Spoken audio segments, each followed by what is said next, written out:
Hello there, ladies, gentlemen, and unicorns. Welcome to the code review of my Ludum Dare 44 game Memorandum. If you haven't played it, I urge you to do so. You can find the link in the description. Or if you can't play it, well, you can check out this video where I'm playing the game and just talking about my design decisions, and while this video here is concerned with the actual implementation. First things first, I did this game with a game maker, with a game maker language that is a GML, and you should have a basic understanding of what the language does. If you're coming from other languages, well, this might seem a little bit odd to you at times, but overall I think it should be easy to follow, and I do a lot of drawings and schematics and just line out the broad strokes and then hone in on the little things. Alright, well, then I think we should get started. Okay, the project is, right now it's empty, at least the workspace is, so let's take inventory at what we have. I got a couple of sprites here. As you can see, there are just some stand-ins that you won't see in the game, like this beautiful title screen stand-in here, so I don't think that we will need this one, so I'm just going to delete it, that it doesn't clutter up anything. So those are the sprites. I got one tile set, which we'll be looking at in the room editor. Yeah, I got couple of music, just it's very simple. It's just the game loop, the win music, the lose music, and a sound when you're hit and when an enemy shoots a projectile. Then we got a bunch of scripts, which I'm not getting into right now, but we will get there when we will get there. One font, which is just, the one font for all the game's text. And we got a bunch of objects. As you can see, there are a lot of control objects or objects that don't have any sprites associated with them, because I like to store data as objects. And of course, we have here some stuff like trigger and goal and player and enemy, but as you can see, if I just move this down here, the actual game objects that you see and move around are just object pawn for the player, the enemy, which is the rook, and the bullet they shoot, and all the other stuff is just for clerical purposes. And we got the rooms, and I think we should start here, because everything starts here with the init room and then goes to title room and so on, and we got all the levels here. So as for the program flow, let me just line it out here real quick.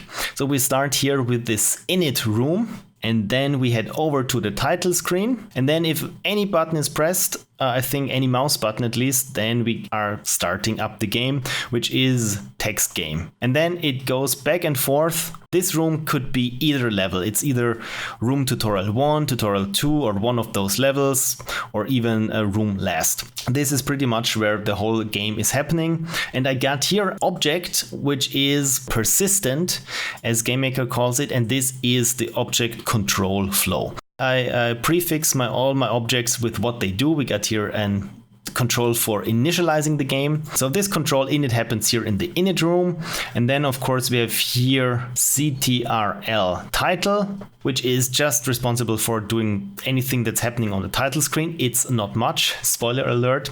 And then we got here, once the title is done, everything here is controlled by flow.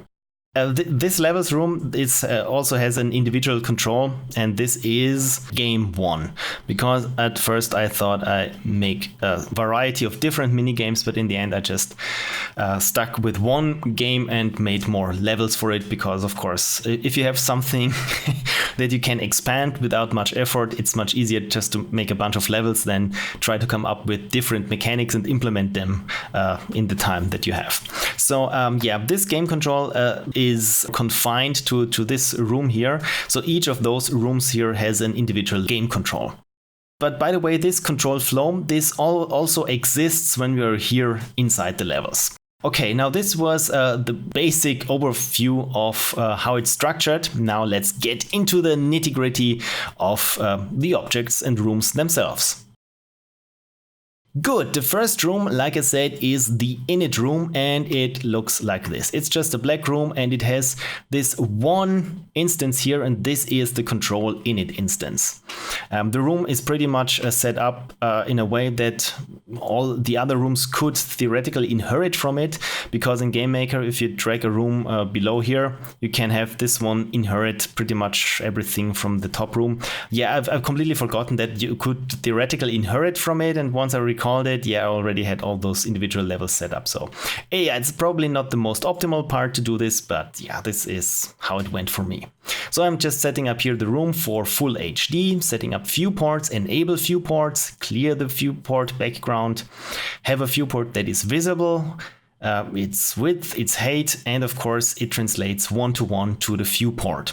So nothing special here. With GameMaker, you always, if you're using viewports, you have really to make sure that in the room settings or in the code, at least somewhere, you said yes, enable viewports, and the viewport is also visible. Because if either one of this isn't switched on, you don't get a viewport and don't know quite why. Okay, so let's have a look at this little object, the control init object. What happens in this one here? It just has a create event. Let's make this a little bit smaller here.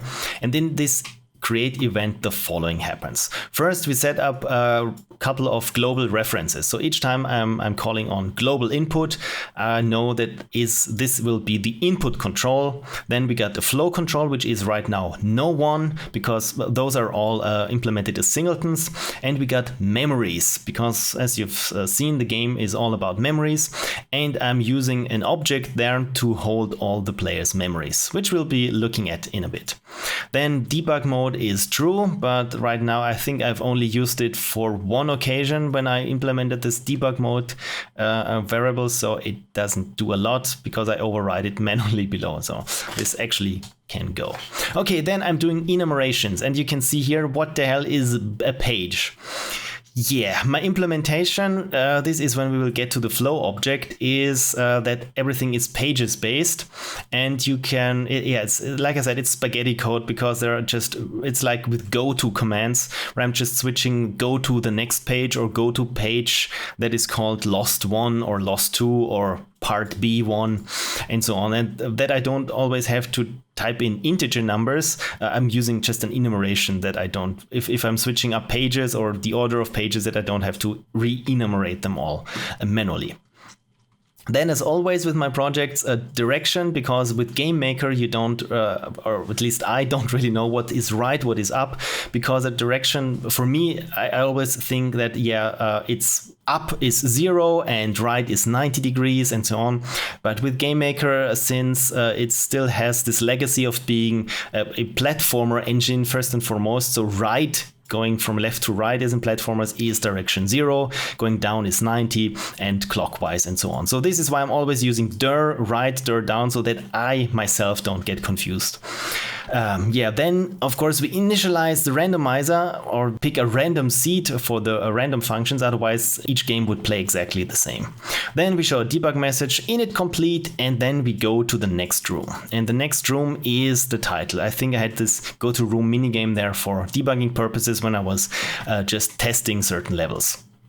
Okay, so the next room, let's close up this one here. The next room is the title screen. And the title screen looks like this. It just displays a background, and it has also just one tiny instance here that is the control title. Let's have a look at control title, where it is. Here it is. And each step, it just checks if the global input exists. This input object here, let's have a look at it as well. This input object just sets up all the keys. So I can change if I want the key to quit the game. I just switch it up here, or just put in a different key, and then it works for all the games. This is a little bit, it takes a little while to set this up at first, a couple of minutes, but you thank yourself later if you call on this input instance or it not directly checking keys, because the direct key checking happens only in this input control here. So we got our keys for up, left, down, right, and key for fire, which I'm not using, and key for confirm I'm not using. And just some states like is up, is down, is left, is right, if any of those keys is held, is clicked, in this case for the mouse, and is pressed. If I think this is clicked and is pressed, let's have a look at the step implementation, because it's not very self-explanatory. Okay, so is clicked, it means it's just clicked once, and is pressed, it means that I'm holding down the mouse. Don't worry if you don't quite get this here, I'm not using it in the game, so it's all good. And now we're here just checking if I'm holding the up key, holding the down key, and so on and so forth. So each step, each of those Boolean values gets set to false, unless of course I'm holding down the key. And this is how the game knows which key that I'm holding. Same happens here with confirm, and if keyboard check is quit, we don't defer it to anywhere, we end the game right away. And here I've even a draw event here. This is just for debugging, so that I know that this was working when I was debugging it. So actually this can go as well. So this is what happens here in the input, and the title screen just checks if the global input control exists, and if it does, if a mouse button was pressed. And if so, we head over to the next room. So this check happens each step. So pretty much it says click mouse to continue, which I didn't write on the title screen because I was running low on time. This was the setup and the initialization. Now let's have a look at the actual game, and then we will also see what those para, line, and memories mean. We've covered the control init, the control title, and now let's get to the meat of the whole game, which happens here and is probably the most ugliest code. So the room for the text game looks similarly to the other rooms. It's just an empty room that instantiates an object, and this time it is control flow. It looks simple enough, but believe me, it isn't. Okay, so first what we do when we create it, you can see there's also a bunch of hard-coded values. So let's go through them one by one. So this is the flow control of the game. Apparently I did this when I still had some time to write comments. So if this instance doesn't already exist, we create it, or at least this one assigns itself to the global flow variable as a reference to this object there. Otherwise, if it already exists, well, we better destroy it because we don't know at this point at what state it is in. So let's just get rid of it and use this instance here as the global flow control. So this is just making sure that it's only running one instance. So, and if the memories don't exist yet, well, we then create some memories. As you can see here, I can't instantiate objects that don't have a visual representation because after all this is GameMaker. But as I told before, I'm just using some objects there as pure data or pure flow control objects. So let's have a look first at the memories object, what happens in here before we continue with the flow object. So the memories just creates all player memories. Those are the memories that pop up when you are hit or when you decide to sell some memories. So I just create here a new list and just populate them with a bunch of memories. First I wanted to have as many memories that I would come up with, but then of course the game would be easier if you have all of them. So essentially we just add, it's like, I think it's 24 or something memories. And then I set the max memory because this is the maximum amount of memories you start with when starting the game. And it is 17. And the memory count is of course the memory max once you start the game. So this is for the display. Right, the health bar gets drawn by the memories, by this object here. So it's not purely data, it's also responsible for drawing the health bar. So do we draw the health bar at the beginning? False. No, we will set this once the game is at a state where the player should know about their health or their amount of memories. So when we start, we don't really need this. Then of course the width, the height, where it is in terms of the coordinate system of the GUI, which is an overlay over the game surface. If you don't know what this means, This is here the game surface. This can be in any resolution. It's in the room's resolution or the viewport resolution. And for my game, when you're playing in those little stages, the gameplay stages, this is actually half the size, and it just gets scaled up with nearest neighbor interpolation to keep the pixels pretty crisp. But no matter what size this is, the GUI layer, this one sits on top. So the lower part, the game gets stretched up, but the user interface is always rendered at the viewport resolution. This is helpful because sometimes you really want this pixely look, of course, for your game, but it would be nice to have the text and the overlay and some stuff still in full HD. So this is what's happening there in the GUI. I said before that I wouldn't be explaining GameMaker, but apparently I do now. So if you know all this, well, then sorry. Okay, so this is where it is on the screen from the top, 60 pixels there. Yeah, the background of the health bar is black, the color of the frame around the health bar is white, the life is red, and we do here something that is list shuffle memory. So I'm just randomly shuffling those around. I did this when I'm picking a memory, just the last one, and because I'm shuffling this here before, then it will always be a different one. I think when we get to this, when we're actually picking memories, I will pick a random one anyway. So actually we don't need to shuffle this because they will be picked randomly anyway. So the port width, the port height, this is when we get here in the step event. This is just that we know the viewport, what size it is, what width it is. Again, the viewport is the output resolution you're playing the whole game with, not the view resolution that the actual room runs in. So I'm just getting here the width and its height so that I can find here the center point, because actually this health bar, it shrinks from both ends in towards the center. Since we're here in GameMaker, you have a function that draws health bars, but only in one direction. And the way I'm doing this is I'm drawing two health bars actually that are just reflected there in the middle. And this is why I need all this these calculations here for the port width and x1, x2, HB means health bar, and x center, and y1 and y2, and the current bar value. Another thing about the health bar is GameMaker always expects values between 100 for a full health bar and 0 for an empty one. But since I said, yeah, my max memories are 17, so of course I have to normalize this, that the value lies between 0 and 100, but we will see this in a bit. And subtract memories, this is just a Boolean, or not so much a Boolean. I just check if it is 0, and if it is not 0, then something wrote to this object there that we want to subtract memories. Okay, first, this is here the step event.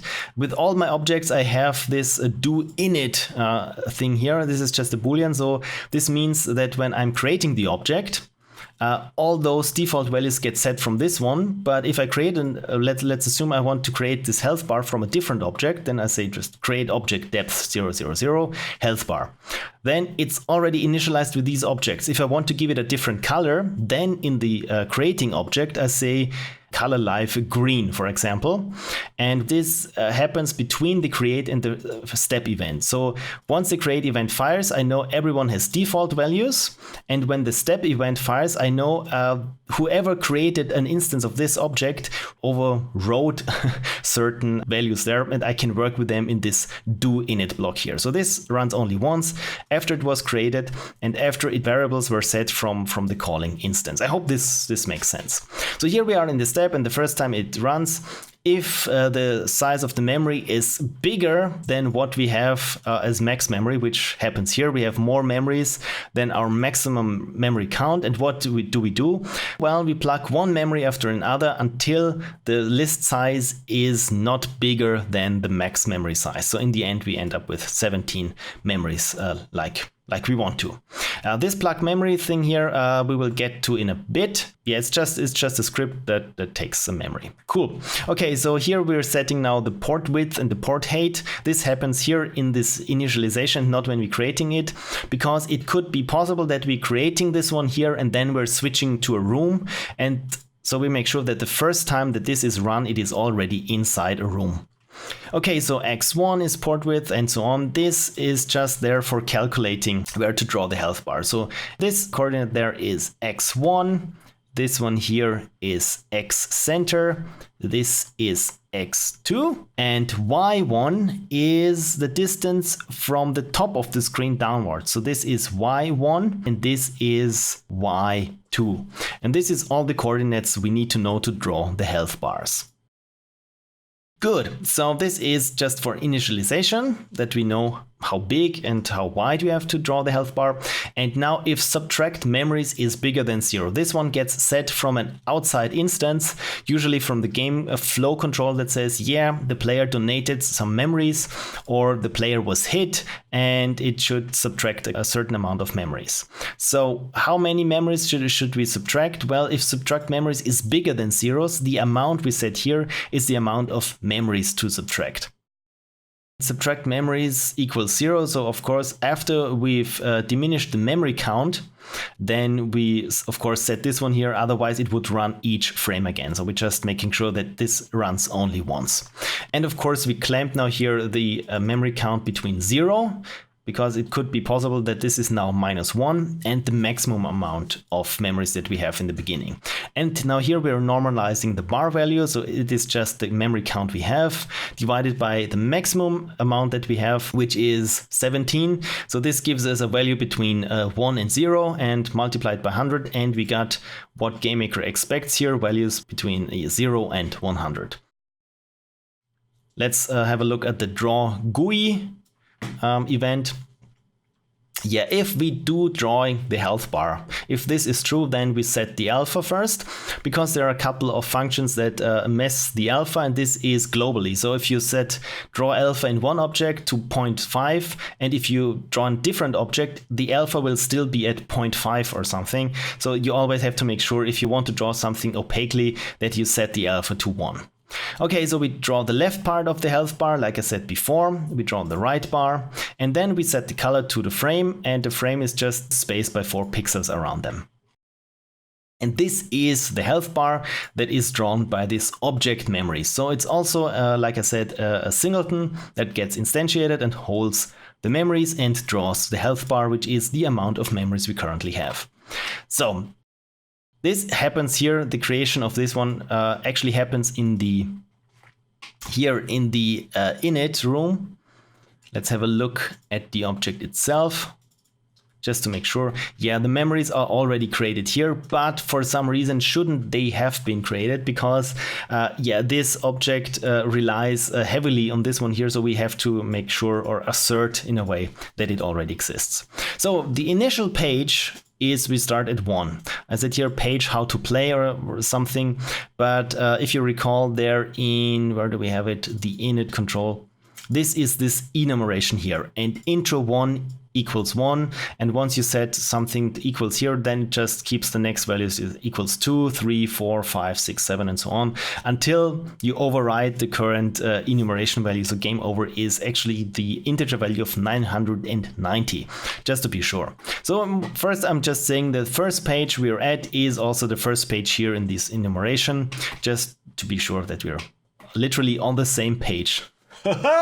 Okay, I even made here an object of flavor text. This is between, once you've completed the intro, yeah, pretty much the introduction, the setup, and this is, yeah, between each stage, it just displays a little bit of flavor text, and this one here gets set like with the memories before, and also we don't need to shuffle this here actually. But yeah, as you can see, it's hard-coded in here, so whatever change you change here also changes in the game. And I also started here with a list of vendor text, but in the end completely forgot about this, and the vendor will each time, if you probably played it, you've probably noticed, will each time say, "Why so glum, chum?" This was actually, I didn't intend this to be in the final game because it doesn't quite fit the tone, but yeah, it just put in two examples of the vendor text that would display dynamically, and yeah, I ran out of time or had something other to do, and so I didn't implement it. So this one actually can go, but let's keep it. Maybe something relies on this. And here we got the list, the progression of the levels, because sometimes I wanted to mix up levels, or when I was testing them, I changed the progression of the levels, but in the end they appear just after one another as they are here. But I wanted to make sure that I can access them via this list here. I don't want to enter the hard-coded level name there, and this is why I stick it in a list and say, yeah, just work this list one after the other, and in the end there's the last level, and you'll be good. You don't have to do any checks there. And the levels list index, this one here is important, because this one will always tell at what level we currently are. So if we skip a level by paying with some memories, then this value gets advanced here, so that next time we'll start at the following level. But I mean, this is pretty self-explanatory when we look at the code in the step event. Okay, so here is the override of the global debug mode. This is false. Essentially, it's just it inserts there a level before the first one, so that when I'm starting the game, the very first level that starts up the first minigame is the level that I wanted to test. So actually, I mean, for the final version, this can go. So we got price of level skip is 3, just that I don't have to hard code it all the time, but I think once or twice I did it, so this is why I stuck this here. Ending type is, it says no proper ending, because in the end of the game it tells you if you whether you had the good ending, the bad ending, or the best ending, or it defaults to no proper ending. So if you had a no proper ending, then it was undefined behavior. Yeah, we got here the music for the game is music A, the music when you fail is music C, and the music when you win, yeah, just assigning this so that I can always say just play the win music, and should I change there the variable names or something, I only have to change it here again. And of course, the music current is, actually this should be music game. So when we start with the game music.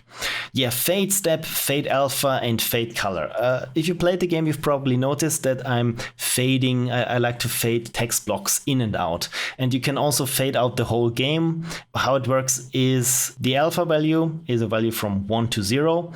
And it just draws a black rectangle over the whole screen. And each step, it adds 0.015 to this alpha value until it is completely full, which I'll check later then in the step event. But this is how I do this fading here. It's pretty expensive drawing a new rectangle over everything instead of drawing the whole game on a plane or on just a polygon and doing this once.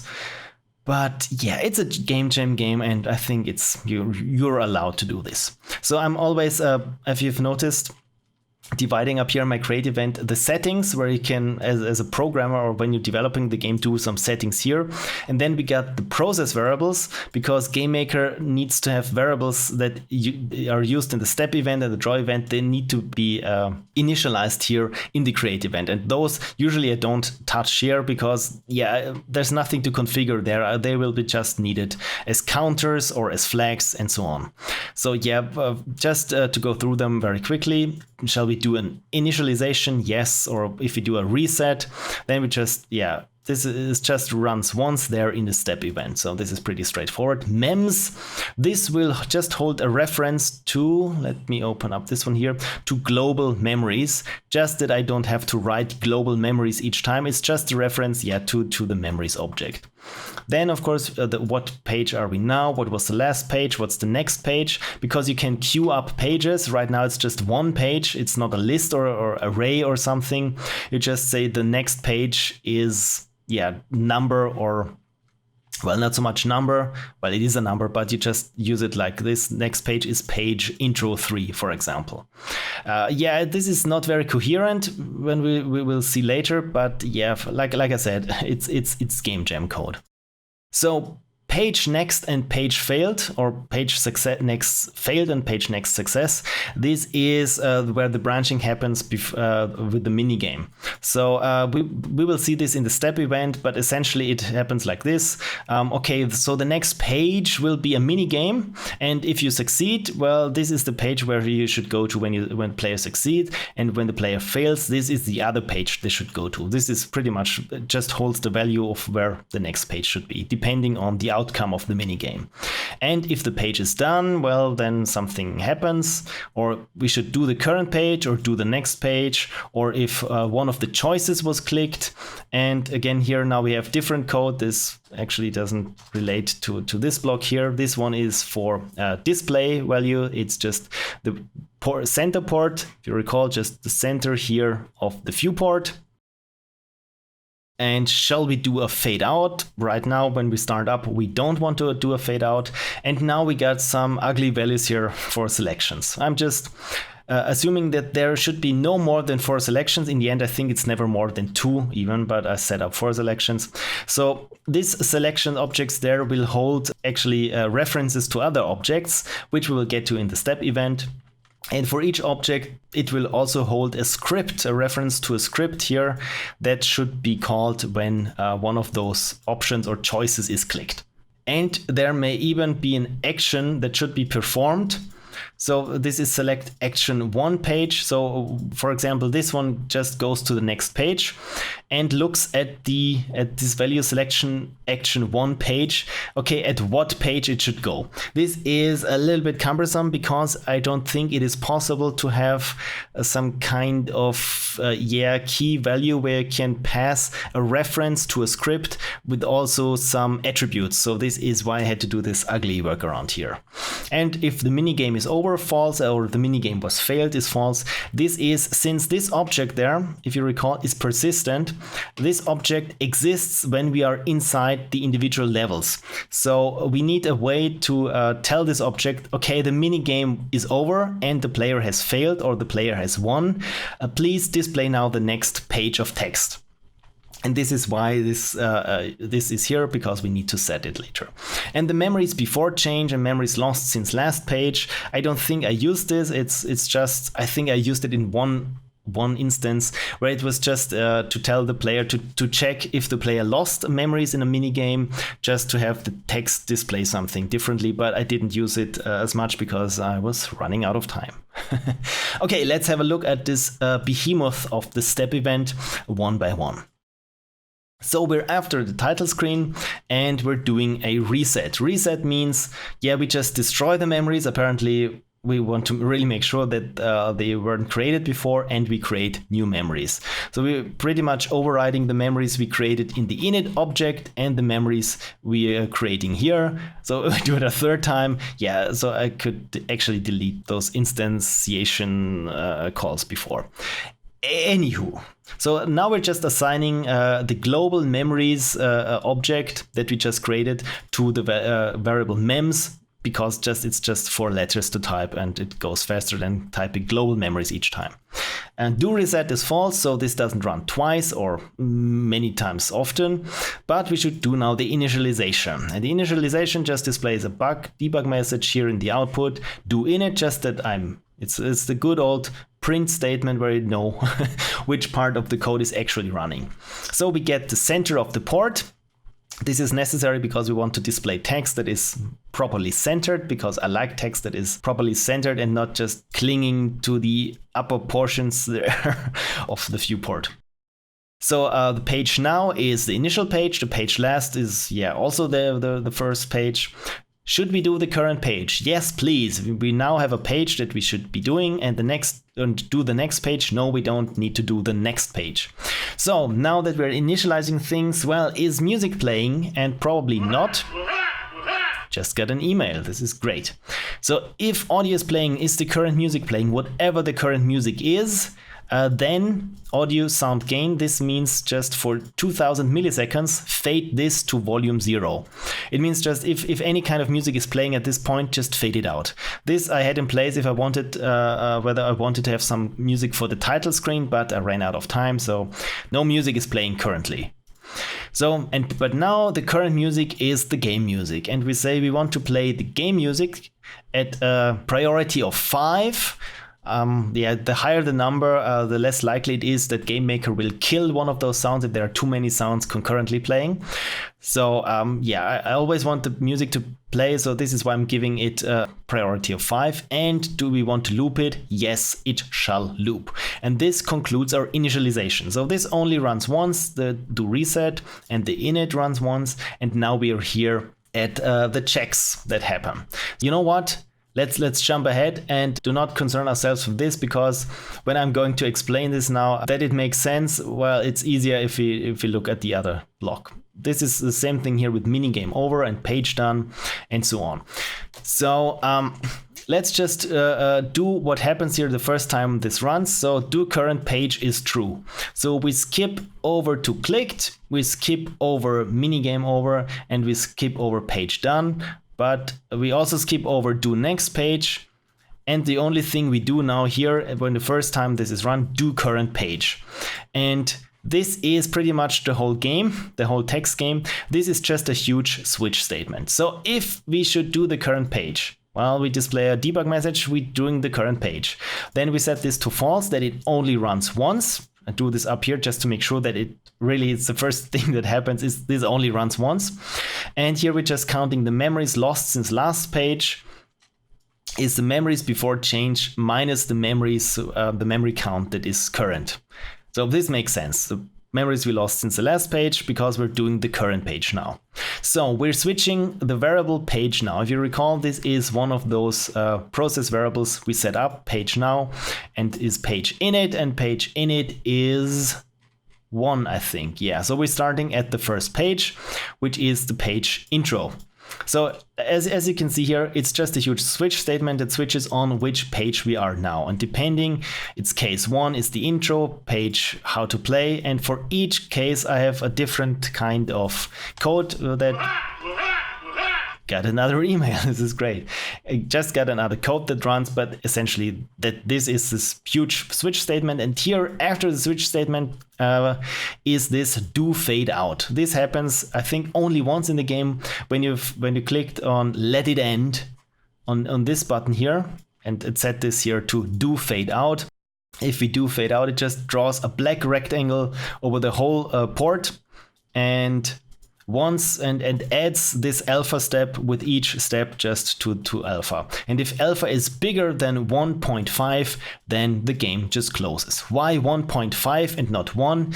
Well, because I want, once the screen has completely faded to black, I want it to linger there for a second or two. Yeah, just for you to know, okay, now it's over. And also to give the music that also fades out when you hit let it end, just to give it also the possibility or the time that it needs to completely fade out.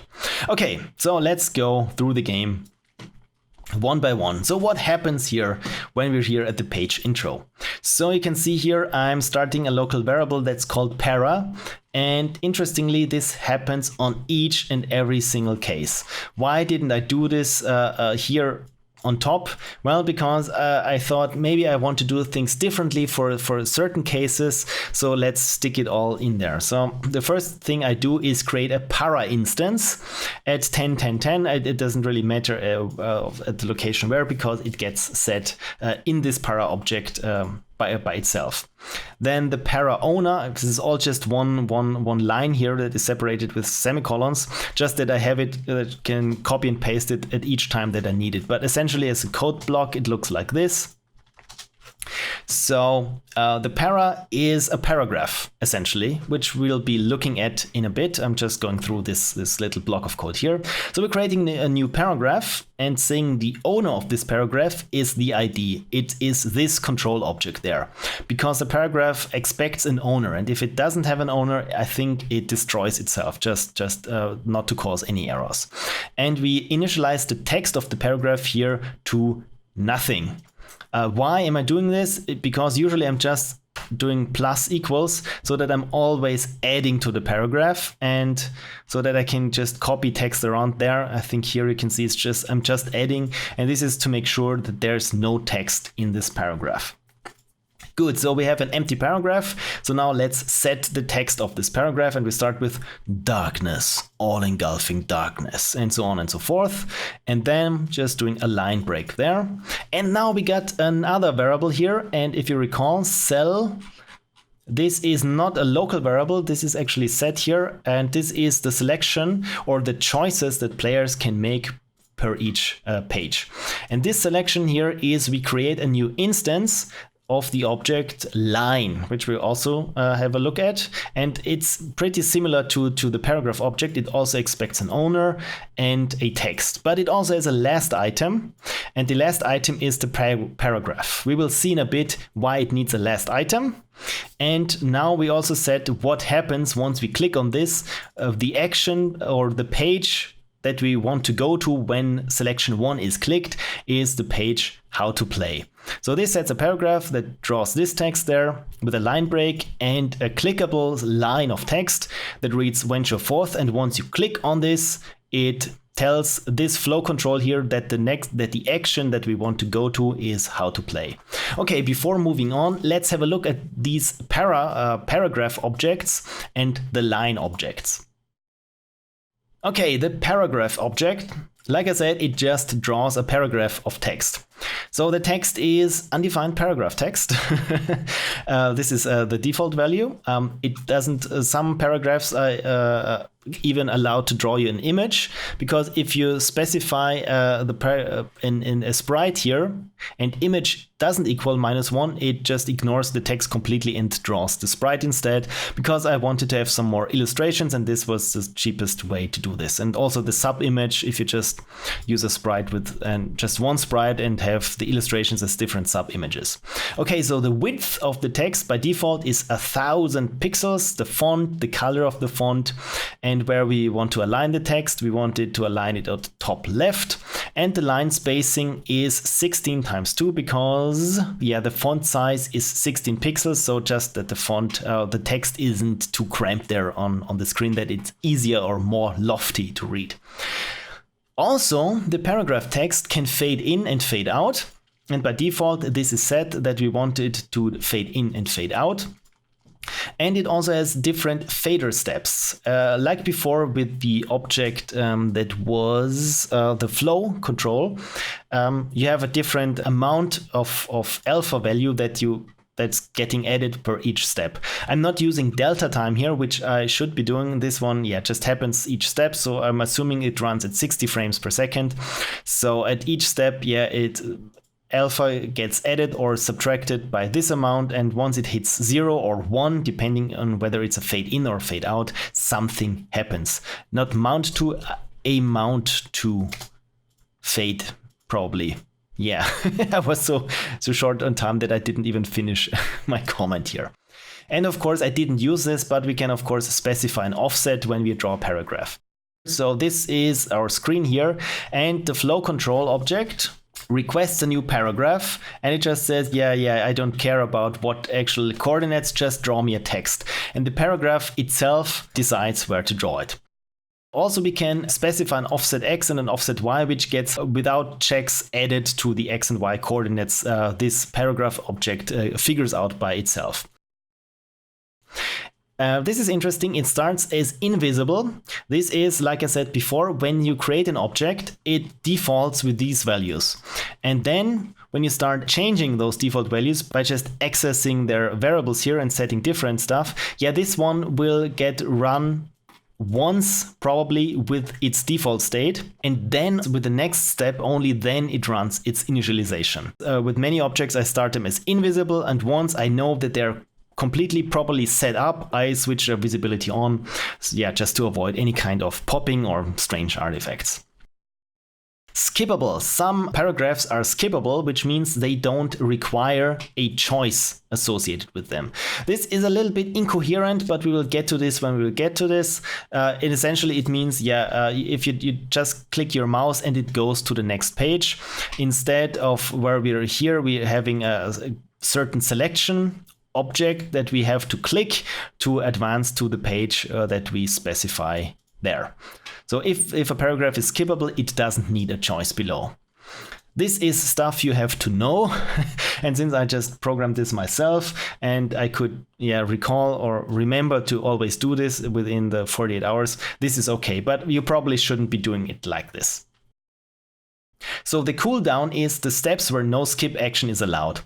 You probably notice sometimes when you're playing a game and there's a lot of text and it always fades in and you just keep tapping your mouse, and sometimes you don't even know what kind of text you're skipping, or maybe you're already making a selection or something. So for half a second, because I'm assuming it runs at 60 FPS the game, for half a second when this one fades in here, you're not allowed to click or to skip the text, just to make sure that you're not missing anything when there actually is just a black screen, and within half a second or even shorter you decide, I want to click, there's probably nothing there, just to avoid having text that you miss, essentially. Again, process variables. Should we do the initialization? True. Should it be destroyed? False. I also do this do destroy here just to make sure that I can even run some effects or some just fancy stuff when I want to destroy something. This is helpful, especially in games when you want to add some bells and whistles to when you destroy an enemy or when the player gets destroyed, something like this. And more process variables. The owner is no one. If you recall here, the thing that I always do is set an owner here, which we'll see why shortly. The last item, as you can see here, I'm setting here the last item is para for selection 1, but para here doesn't have a last item. We will see what this means also in a bit. Then the default height is 10, the Y is 100, and the alpha is 0. So per default, we're starting this paragraph at 100 pixels from the top. Okay, looking at the step event, the first check that we do is if is destroy true. Sometimes, at least in other games that are very asset heavy or instantiation heavy, sometimes you instantiate objects, but you want to destroy them in the same step. And just to avoid that all the code is run there and then it checks if it needed to be destroyed anyway, I'm usually doing just the destroy check first before anything else so that it doesn't clog up any CPU usage. So if this object should be destroyed, and let's say it is not set to fade out, well then we check if its owner exists, and if its owner exists, if you recall, the owner of the paragraph object is the flow control object. So if its owner exists, we write into the owner page done equals true. So once a paragraph object is destroyed, it tells, we're done with the page. This is important, and then the instance gets destroyed, and exit means that no code else here is in this event is being run. It just exits straight here like this one or doesn't exist. But if we do fade out, if we say, we want to destroy this paragraph here, but we want to do a fade out, well, then the alpha, which is usually set at 1 when the paragraph faded in, this right here, it is 0 because we're always fading the paragraph in. And once it is done, we'll fade it out. So then do destroy will stay true, do fade out will stay true. And with each step, we just subtract a little bit this fader step out value from the alpha. And once alpha is smaller or equals to 0, then we notify the owner, yes, this page is done, and destroy the paragraph. So this is just to make sure that our owner, our flow control knows that, the page is done. What this also means is that you can only have 1 paragraph per page. Again, this is something you have to know, and the limitation of my very rudimentary text engine here, this is why I'm recording this, even for myself, that I recall why I did this or what the limitations. Good, so we really made sure that we can destroy things before we can initialize things. So we initialize this runs again only once. I think here do init is false, so this block here runs once. So if instance exists last item, then we take the X from the last item and the Y from the last item and its height plus the line spacing. And now this makes sense here, what we have here in this flow control. When we draw the page, we create a paragraph, and this paragraph doesn't have a last item, so it starts here at 100 and draws the text. And then we have here selection 1. It's an instance of object line. Like I said, it's pretty similar to paragraph. It's just a clickable choice that you can click. And this one has set here last item para. The thing that happens there in this line is the same thing that happens here with this paragraph. If it has an instance of last item, then we will take its x value, this distance here. And as for the y, well, we take the y position of the last item plus its height. Now we are here, plus the line spacing. So we should be here. And then this one shall be for this object our new position. I hope this makes sense. The downside of this is, as you can see here, I always have to do this manually. And if I'm having a couple of choices, I really have to make sure that I'm putting them into these variables in the right sequence. Otherwise, they would sort differently or not at all. Yeah, and this is another gotcha with this one here. Of course, it's not perfect, but at least for the gem game, it works sufficiently. But right now, I'm working on a little bit more robust text engine for GameMaker where things sort themselves, literally. So this is if a last item was assigned to this variable.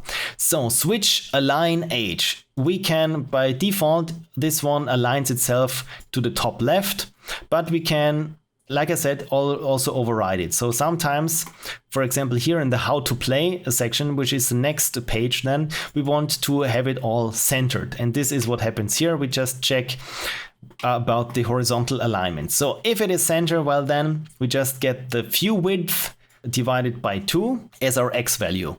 If we want to align it to the left, then we also get the middle of the screen plus half the text. Frankly, I don't know why it is plus and not minus, like here with font align right.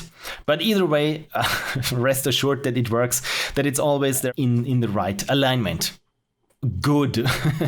Okay, so but about the height, how big is our text block? How big is our paragraph? We really don't know yet. We only know what text we want to display, but we don't know how high it is. For this, we got this little function here that is string height text.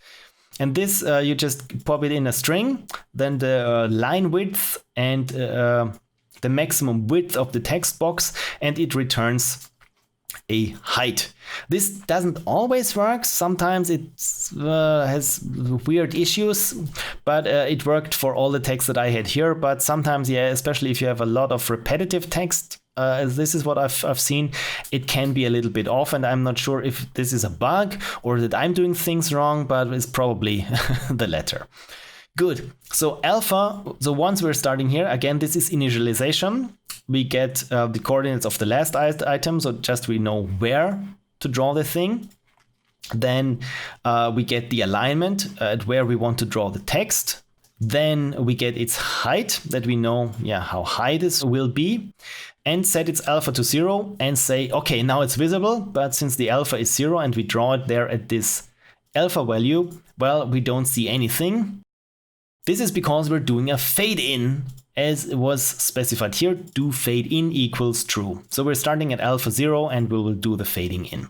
So if image is not -1, which means it starts here with image -1, and I don't override it here unless I think it is here, where this one here, right. Illu1 means illustration 1, and we say it is an image and we give it here this sprite name here of illustration 1, and this is the illustration 1, which means nothing more, but yeah, this is an image. So if we have an image, well, then just clear any text that we might have, because we don't need to draw up the text. The width is now not the width that we set here as our default width for the text box, but the sprite width, and the height is that of also again of the sprite image there. Okay, now the X position is, this one means it's always centered. If we're displaying an image now, yeah, where should we put it? Should we put it here with the text, but then it's aligned on this side, or should we put it here with this X here, well, then it's misaligned? So what we do is, again, we calculate here the center of the screen port and then subtract the image width from this, and then we have the image centered there. And this is all that this block of code does. It just takes an image and centers it. And then we're done with our initialization. So the cooldown we will get to in a bit.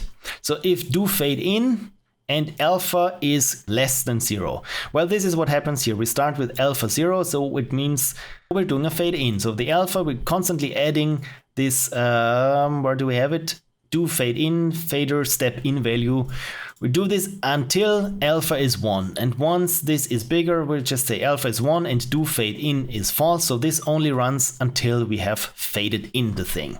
And now about this text block here, if it is skippable and alpha is greater than 0.5, so this means, again, I'm only allowing to skip this whole thing there when at least the text block has halfway faded in. Otherwise, you probably would skip a text that you don't even know that was there. So this is why I'm making sure that you can only skip it if it is even skippable if you see it halfway. So if our instant global input exists, it should exist, but yeah, just double checking. So if I'm pressing anything there, and input says is pressed, so input refers to the mouse button. So if the mouse button is pressed and the cooldown is less or equal than 0, then we say do destroy and this block here runs. Okay, now for the cooldown. If cooldown is greater than 0, cooldown minus minus. And again, this is what happens here. We start with a cooldown of half a second. And we're just subtracting 1 until cooldown is less than 0. And if cooldown is less than 0, well, then we allow skipping. What I'm just seeing right now is that the cooldown can't be faster than until alpha is bigger or greater than 0.5. So if this is less the amount of time than this takes, this probably won't run, or yeah. It's not perfect, but I think you get the gist of it. And finally, this is all that happens here in the step event. When we draw it, we just set the vertical alignment, the horizontal alignment, the font, the color, and the alpha, and make sure to draw the text at the position X and Y, which we calculated there in the initialization event, plus the offset. Then we draw the text at the line spacing provided and the text box width that we provided or not. And if we didn't provide it, it just takes this default width, unless it is an image. If it is an image, then we draw the sprite of image with the sub image, of course, also at X and Y, which we calculated here in this one here for a different, or at least X at a different coordinate. And once we're done, we're setting the alpha back to 1. Like I said before, you want to make sure that that you don't just set the alpha to 0 and suddenly none of your sprites gets drawn subsequently. And this is all there is to this. So if this one is skippable, I think this is the most important part. If it is skippable and we clicked something, then do destroy and then we do the fade out. And once this is done, we notify its owner, yes, that the page is done. So we are here at page intro 1, and let's assume that we don't have a selection here because some pages don't have choices or selections. Then we can just click and the page advances. So let's go up here. Let's assume this is the next step. We don't do reset because we did this already. We don't do initialization. We did this already. But we say page done equals true. So minigame over, no, page done. So this is what runs now. Again, apparently I was very much looking to make things clear. And I said, this gets set from the paragraph instances when they are skippable. This is good that I spelled it out again here. So I'm showing a debug message, page done, and the page done, of course, this one is false again so that it doesn't run again. And we just show page now is done. The next page is page next. So at this point, we should be sure to have some kind of values there for page next. And then we say do next page is true. And if page next is true, well, we do this next page. It also just make it false again, that this one also only runs once. And this means just we destroy any paragraphs that are still there. We destroy any line choices that are still there. Then we clear all the references to any selections that might have been there. We default their actions to go to next page. I just realized that the option or the function that I needed most, it was just advance to next page. And this is why I'm setting this to run the script there, which we'll also be looking at in a bit, to go to the next page. The last page is the current page. and the page now is the next page. So we're just saying, yes, let's go to the next page.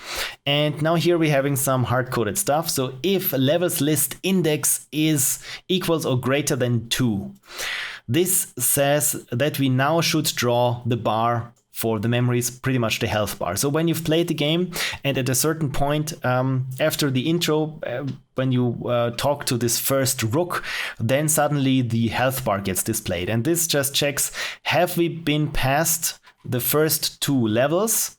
Again, here in the create event, there we have it, tutorial 1 and tutorial 2. So if we're past those 2 levels and the index is now at level 1, then we should draw the health bar. And we're done with do next page, and we say do current page because there it is, page now is page next. So we said, yeah, the next page is the current page, and just did some cleanups there and just made sure that everything is in order now.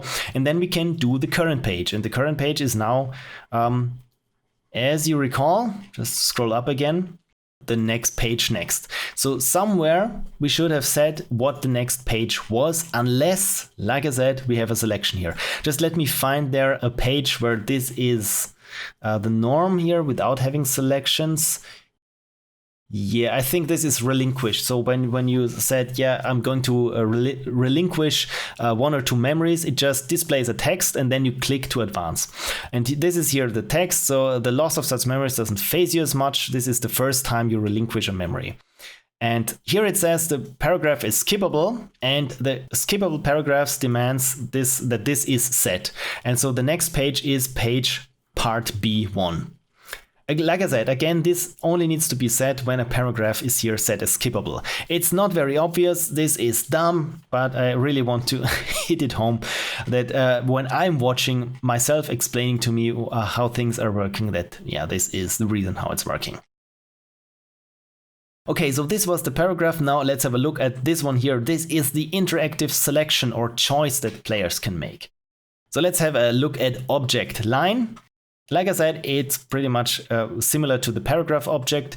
The standard text, like I said, the function that I needed most is just to continue to the next page. So the default text is continue.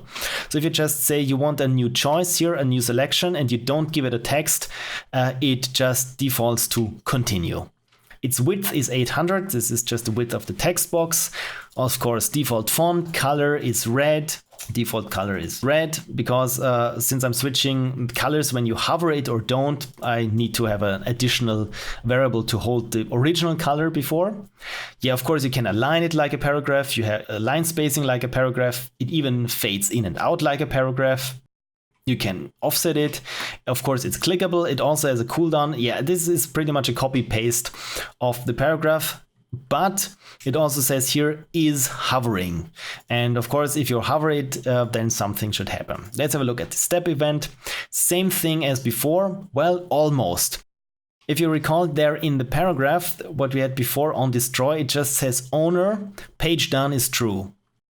But here it says owner clicked is ID.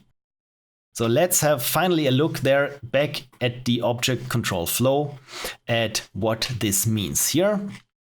Once clicked doesn't equal no one, because clicked will now have the ID of this line object there. And then we just switch on which ID this was. If we recall, when we're creating one of those choices there, we're also storing their ID. So and now that this one, the line itself returns its ID, we can just switch it and thus find out which choice was clicked. So if the ID matches what we have stored for selection 1, well then show a debug message of 1 and the next page is the selection 1 page. And we execute a script. Yeah, for choice 2, we do the same for choice 3 and so on. And once we're done here, we're resetting and saying clicked was no one. Otherwise, this one would run each step unless, it's set to no one. And this is why I'm doing this down here. Yeah, let's check this out here on the first page again. So the first page just says venture forth. So, and the selection 1 action page is how to play. And so again, if this was clicked, then the page next is the selection action page 1. So when we click it, we execute the script. What is the script we execute? By default, the script we execute is script go to next page. I know this is a very cumbersome way of doing things, but at least it's the same for all different selections. Just to summarize things, when I want something, a selection or a choice for a player, I'm creating a new instance of type line, of the object line. Say the last item was the paragraph, so that it sorts below the paragraph or below the previous choice. Once I have this, I specify its text. That just displays venture forth and what action should be taken once this returns that it was clicked. So as you can see here, the important part is that this value here, selection 1, holds now the ID of selection, and this is why we can check against it.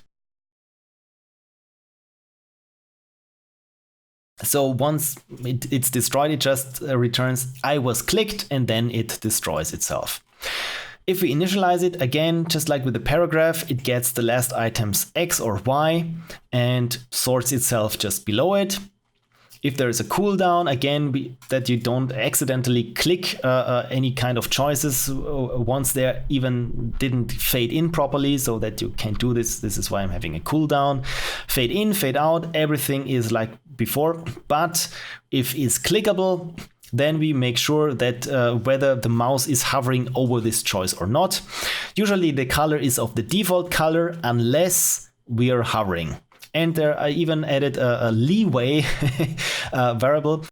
When you have a choice, there's a border of 5 pixels around where you don't have to be spot on. This is what I really like sometimes when you're not too accurate with your mouse. It just feels more comfortable just clicking something. You don't have to be pixel perfect inside its boundaries. The sweet spot is 4 or to 6 pixels, so this is why I said leeway 5. So if the mouse is within the X coordinate plus the offset minus the leeway. So once this is true, then we're checking, is the mouse also vertically between here and here? Then we are hovering. So is hovering equals true. And if is hovering, then we are just switching the colors. And if we are pressing this one here, then we are destroying this one. Again, if I say do destroy, then it notifies the owner that it was clicked. Once we're hovering, we're checking the input, and if the input says, yeah, I registered a mouse click, and we know that we're in this vicinity here, then it's pretty certain the user clicked on this line of text, and then it destroys itself and returns its ID to the owner, and the owner looks up what the ID, which choice is associated with this, and runs the appropriate action, and has this selection action page 1 here, just as a, like I said, it's an attribute just to know which page we want to switch to. I think this is the most concise way I can put this. And of course here with the draw event in the line, yeah, set the alignment, set the font, set the color, set the alpha, and then draw the text of the label. And now here we have S3. Usually if you say you want to draw a border around it, it looks like this, and I feel that this is ugly, and this is why I have this separator here of 3 pixels, so that there's a spacing of 3 pixels on each side, that it looks a little bit nicer and the border has room to breathe. You probably have noticed a theme with me. I want to make things look pretty. And once we're done, of course, we set the alpha back to 1 just to be sure. So this is what happens here with the line, what happens with the paragraph, and I think this is most of the game what happens here. The rest is control flow. So okay, finally we're done there with the first page, and we noticed that the user clicked on selection 1. We switched against selection 1, and the script that we executed was go to next page. So now what does this script look like? Looks like this. Do next page equals true. Really, this is all to it. So if selection 1 was clicked, then we say do next page equals true. Does this one run here? No, it doesn't. Page done does also not run, but do next page does run.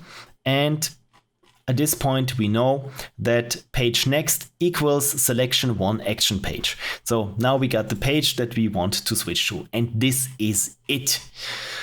Oh, I know it's convoluted, but yeah, this is Game Jam code. So at the next page, we are here at how to play. Then it just makes a centered paragraph that says how to play. Use was to move around. And now we create a new paragraph that reads how to play. And then we want to create another paragraph, but pass it a sprite in the values image. And once image gets set, well, we disregard the text and it also displays that image centered, like so. And because it knows what the coordinates of the last item before it were, it centers itself just below it. Then the next thing is make it to the next plane of existence. We have another paragraph that gets sorted also below the picture. And then we have another picture that gets sorted below this paragraph. So again, the last item is the paragraph. The last item of paragraph 2 is illustration 1. The last item of illustration 2 is paragraph 2, and so on. And once we're done with this here, this we can, since it's commented out, it doesn't matter anymore. And below that, we get a selection or a choice, which also gets sorted below here. And since this choice, as you've seen it, it always picks the last item's X that it sorts below it, unless it's an image. But this one here is a text, and the X of the image is actually here and not here. This is why it looks a little bit ugly, that we have this understood here in the final game, that it looks a little bit off, but I didn't bother to fix it because I had more pressing issues. And now here, we're transitioning here from a page to a different room. This is a little bit different, so we're not just switching a page, but we are saying, yeah, we want to start a mini game.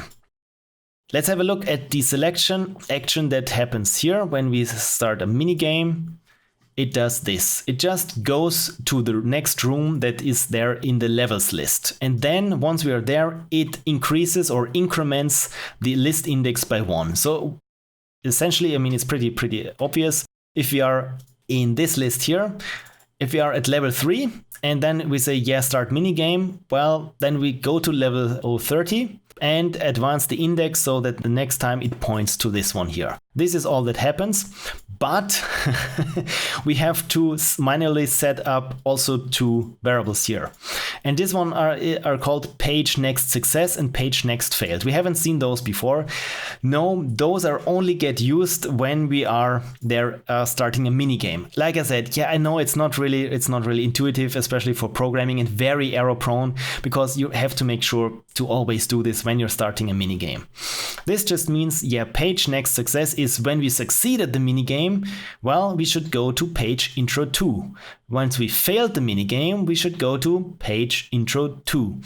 The reason for this is you can't fail in this room here. You can't be for as long as you want, but you can't fail because there is nothing to kill you or to take away your memories.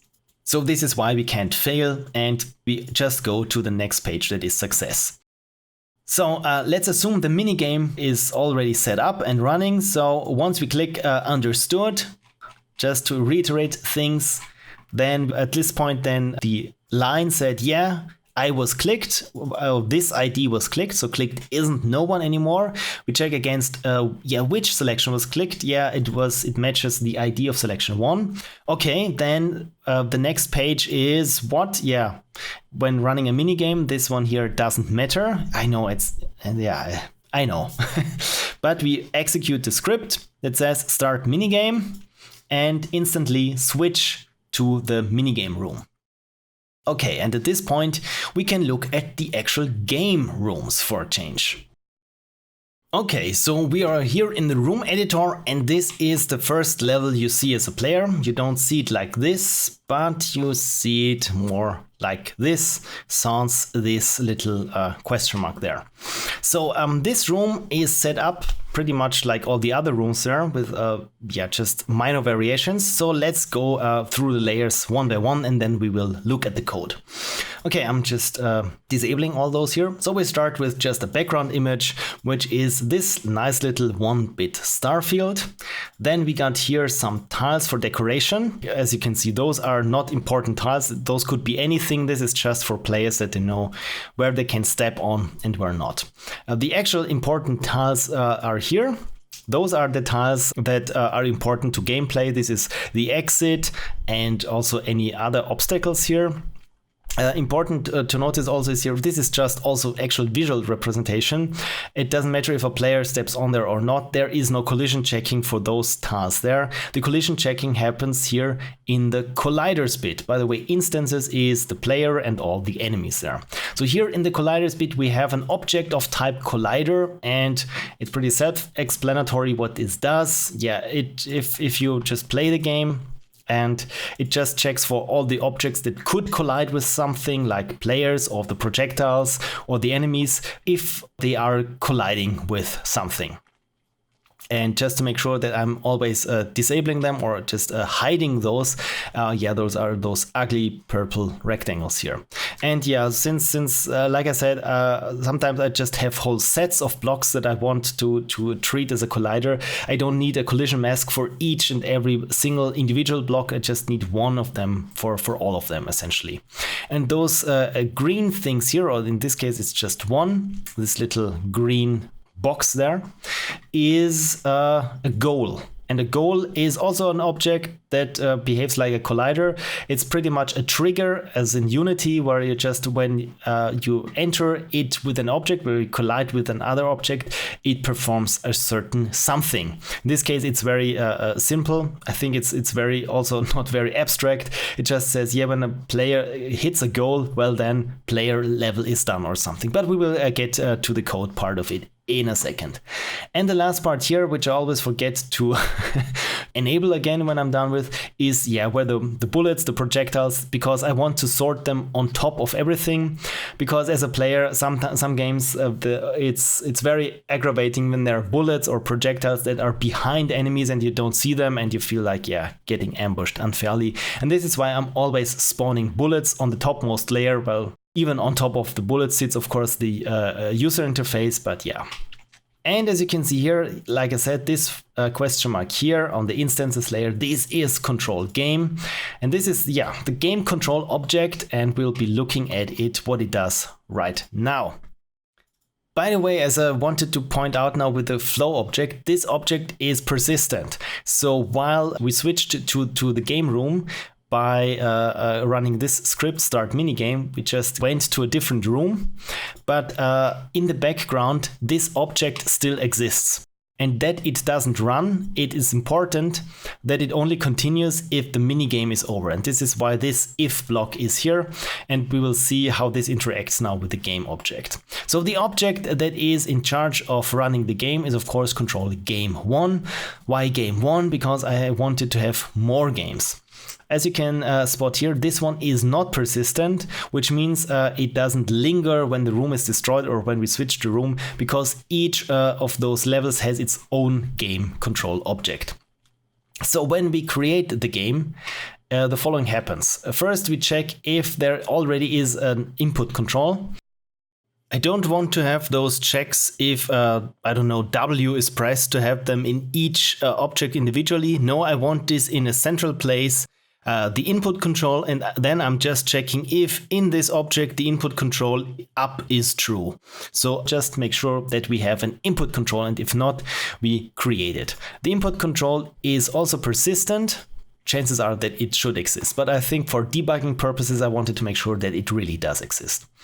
Also, like with the paragraphs and choices, also a level can fade in and fade out, and it does it the same thing like with paragraphs. It just draws a big old black rectangle on top of it when it fades in and when it fades out. So do fade in is true, do fade out is false, because we're not fading out when we are starting the game.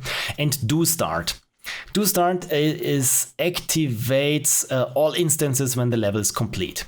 If you're familiar with GameMaker, you also have the option to activate and deactivate instances, but this is something different, so I'm not using this what GameMaker does. I don't need to completely activate or deactivate an instance.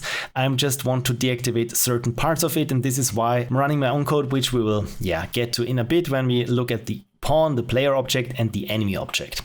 Goal is no one. As you recall, there we have a goal object, but right now when we run the room for the first step and also this room control object, there is no goal, there is no player. The player reached goal is false, player dies is false, but do init is true because we want to do initialization stuff. Let's head over to the step event and see what's happening there. So do init.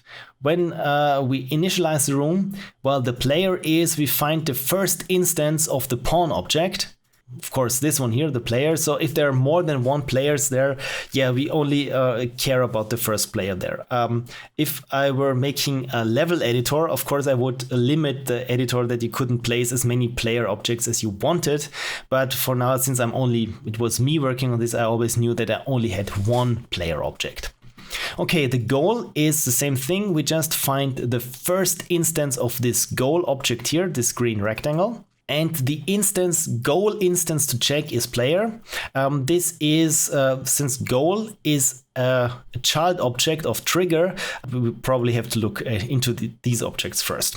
So the trigger object is the parent of the goal object. And this comes in quite helpful because when you're checking against collisions with the trigger object, it's also true for all its child objects. So when I'm checking, say, if the player is colliding with the trigger, it doesn't matter if it's the trigger object itself or one of its child objects, this check will always be true. And I'm also doing the same thing here with the object collider. You see object pawn, that's the player, and all the enemy objects are children of the collider object. So I don't have to check if the player is colliding with an enemy or a different check if it is colliding with a collider. No, I'm just checking if the player is colliding with a collider, for example, the level boundaries, or it's an enemy. And only then I look closer at what kind of collider this actually is. And of course, child objects can inherit events from their parents. I'm using object trigger here as some kind of abstract class because it's not really directly used and only its child object inherits its create event. So what happens here in the create event? It has no owner, the owner is no one, and the instance to check is no one. So just that those are set. And now here in the child object, that is object goal, I'm inheriting this create event. That's why it is grayed out. Which means if I'm typing here in the parent object, you can see it here below in the child object, it updates instantly. So this event here is inherited, but the step event is not. It is overridden. I mean, we don't have anything to override here, but it is overridden, and now here we have it. At each step we check if the instance to check exists. And if it does, we check if there is a place meeting, which means if you are colliding, if goal is colliding with this instance to check. And if it does, and its owner exists, because of course the goal must have an owner, it notifies its owner that the player reached the goal. So actually, yeah, this is not a very abstract implementation, because we can assume that the instance to check against is the player. So we could also really have it spelled out directly, because we're setting a very a definite variable there in its owner that says player reached goal.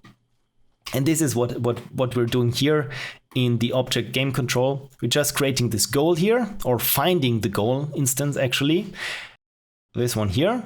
And once we have found it, we say its owner, well, is the game control. So once the player reaches or collides with this goal, then the goal itself notifies its owner that player reached goal. And this is all there is to it. And once the player reached goal, well, the game object, the game control itself will take care of what this means. So the player reached goal now is of course false. So now we deactivate some objects. This is necessary because, like I said, we will fade in and fade out. And especially once we fade in, I think it's unfair if the enemies are already active and you as a player don't see anything already because the screen is still fading in. So I'm deactivating all the objects of type enemy and of type pawn.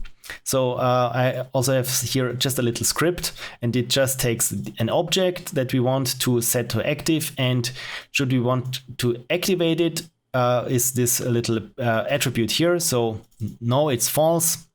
Let me have a look at the script. That is script set object active. Yeah, it's just if instance exists, object is active. And we will look at pawn and enemy in a bit, what this actually means. It just sets a flag in those objects that the objects themselves can handle what it means for them if they are active or not. Essentially, it means enemies don't move around and don't shoot, and players can't move when they are inactive. But apart from that, all their other logic gets run. So we're done with initialization. We know what the player is, where the goal is. We said that the goal should check for the player, and all objects are inactive right now. So let's continue.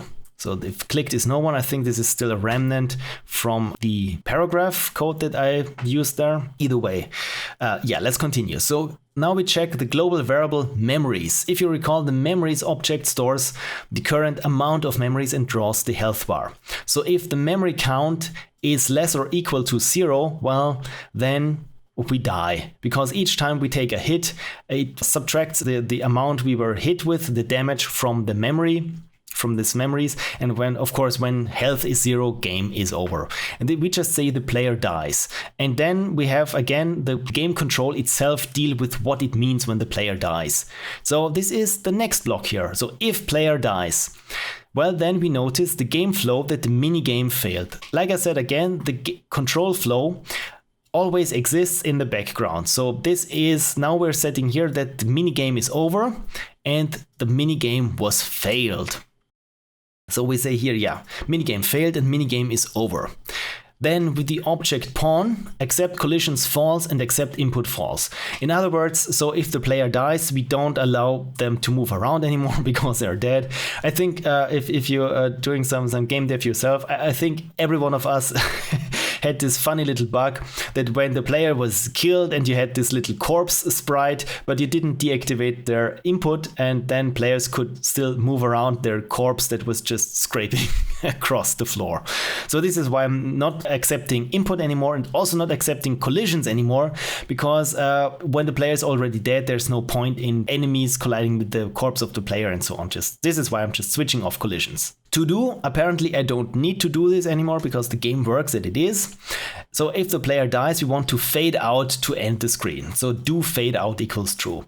So we're fading in until something happens or the game is over, and then we'll set do fade out true. So, but this is the lose condition, but the win condition is player reach goal. If you recall, we just associated the goal there that it should check for the player instance, and once the player collides in any way with this trigger here, it sets player reach goal equals true, and this is true now. So we say, okay, the minigame failed is false, so the minigame was not failed. In other words, it was won, but the minigame is over. And like I said before, here this one lies dormant until minigame over, and the room is room text game. Right now, when we set minigame failed to true and the game is over, we are still here in the room, in the actual room where this was happening. The game control, the control flow lies dormant until, well, we're back in the game room. That is the room where only this object exists, and then we know that the minigame is over. So yeah, pretty self-explanatory. When the minigame is over and we're back in our own room, then we run this code. And this just says, yeah, minigame is over false, again, so that this block runs only once. And if the minigame was failed, then the next page is the page we specified before, when, yeah, at which page we should go when the minigame was failed, or the next page is when it was successful. So pretty self-explanatory there. Just make sure, I want to make sure that I can show you this in action. So yeah, this is the first time when you were talking with this rook that says, yeah, do you want to give me your memories or do you want to try on your own? And the first one is find the passage on your own. This here sets up the minigame. So if you succeed, the next page is part B1. And if you fail, the next page is lost 1. Or if you say, yeah, you want to relinquish your memories, then it doesn't start a minigame, but instead it goes to action 2 page, which is relinquish 1. But back to our game control now. So this was when the player dies or when the player reaches the goal. Good, but now let's do the fade in. Like before, now you know the drill. Yeah, we just subtract from the full alpha that is 1. Yeah, we're just drawing the rectangle each step, and it's less and less transparent until alpha is less or equal to 0. Then we don't fade in anymore. The alpha is 0, and now we can say, okay, we're done with the fading in, do start. Like I said, we don't want the game to start until we can see what the actual playfield is. Okay, so do start. This means we activate all the objects. Like I said, we will look at what this means in implementation terms for the player and the enemy by themselves. And do start is false. So at this point now the game is running. And when for some reason we should do a fade out, we want to do a fade out when the player, either when the player reached the goal or when the player dies, unless we don't do anything. The game control doesn't need to know anything. But once we said we want to do a fade out, we do it like with a fade in, but this time if the alpha is greater or equal to 1, which means, yeah, of course, it's completely black now. I'm writing a debug message so that I know that we're returning, and then we're going to room text game. So essentially we're returning to the game room before. This is it for the game control. Now we only need to know what happens with the player and the enemy objects. Like I said before, the player actually is a child of Collider. Shall we look into Collider first then? It's not much there, just in the create event. I'm assuming a certain type, and the type is either enemy or player, because I'm switching then in the player. If there was a collision with object Collider, then you can say yes. Okay, did I collide with an enemy or a player? I think this was when I was still contemplating having projectiles in the game, so that a projectile would know if it should hurt a player when it came from the enemy, or the other way around, or none, or both, or and so on. But I think I'm using this for 1 or 2 checks anywhere. Okay, so this was all the code from the Collider. So when we create the player now, so we inherit, of course, what we had before. Just to reiterate things, we inherit this block here. Following this one, we override the type here. The type here was set to last, which means it's undefined in a sense. And we say, okay, this one here is of type player because it is the object pawn, of course. Okay, now we're setting up the usual game maker stuff for movement. So yeah, we get movement, acceleration, and inertia. A funny thing is, or not so funny thing is, yeah, with the implementation that I just copied over from another game that I made, yeah, I didn't get it to work with solid collisions and having players speed up and accelerate and have some kind of inertia and momentum when they stop. So yeah, this doesn't do much, but I still have it in here. So the walking speed maximum is 2. The initial walking speed is 2. Sometimes I want, if you have power-ups so that players can walk faster, they of course have an initial walking speed, or something slows them down. The current walking speed is half of that, and so on. This is why I'm storing this as initial walking speed. So the walking speed is 0 because right now players aren't, when they start, they don't have any walking speed, and the walking acceleration is 0.1. Like I said, now I'm overriding this one here. This doesn't need to be there. And in the end, it doesn't work anyway, which will, when we'll get to the step event, we will see why. But yeah, this is just for movement, because at this point when I was implementing the player, I thought, yeah, it would be nice to have acceleration and inertia. Okay, again, for the input, do we accept input? True. Do we accept movement? In this case, it's the same. For other games where I copied from, I had a different controller, so I could say this object was moved from the player by keyboard, or it was moved from AI, but the object itself had to know whether it would accept movement and not from who it came, essentially. But I don't think I needed this here. And do we accept collisions? Of course. Okay, more process variables. Do init true, input is no one, which this one will get set there in, of course, in the initialization. Is it active? No. Again, mems is again just a reference to the global memories that I don't need to type it out, because the global memories is the health bar, and since the player is pretty closely tied to their health, obviously, I need to access this more than once, and this is why I don't want to type it out. Translation, X new and Y new, when we're starting out, it's just the same thing. Do walk left. False, do walk right. This is just, should we walk or allow to walk left and right? Is there a collision to the left? Is there a collision to the right? Everything is false now. Are we taking damage?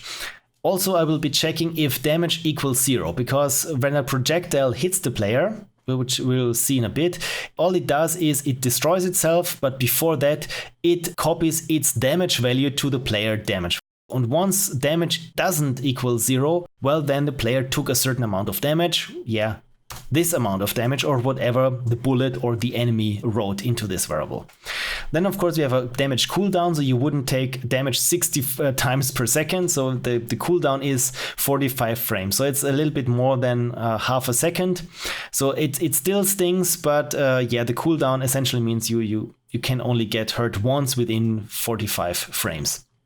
The damage visual effects is, if you get hit by a projectile or touch an enemy or just take damage, the screen turns red for a certain amount of time and then fades back to normal.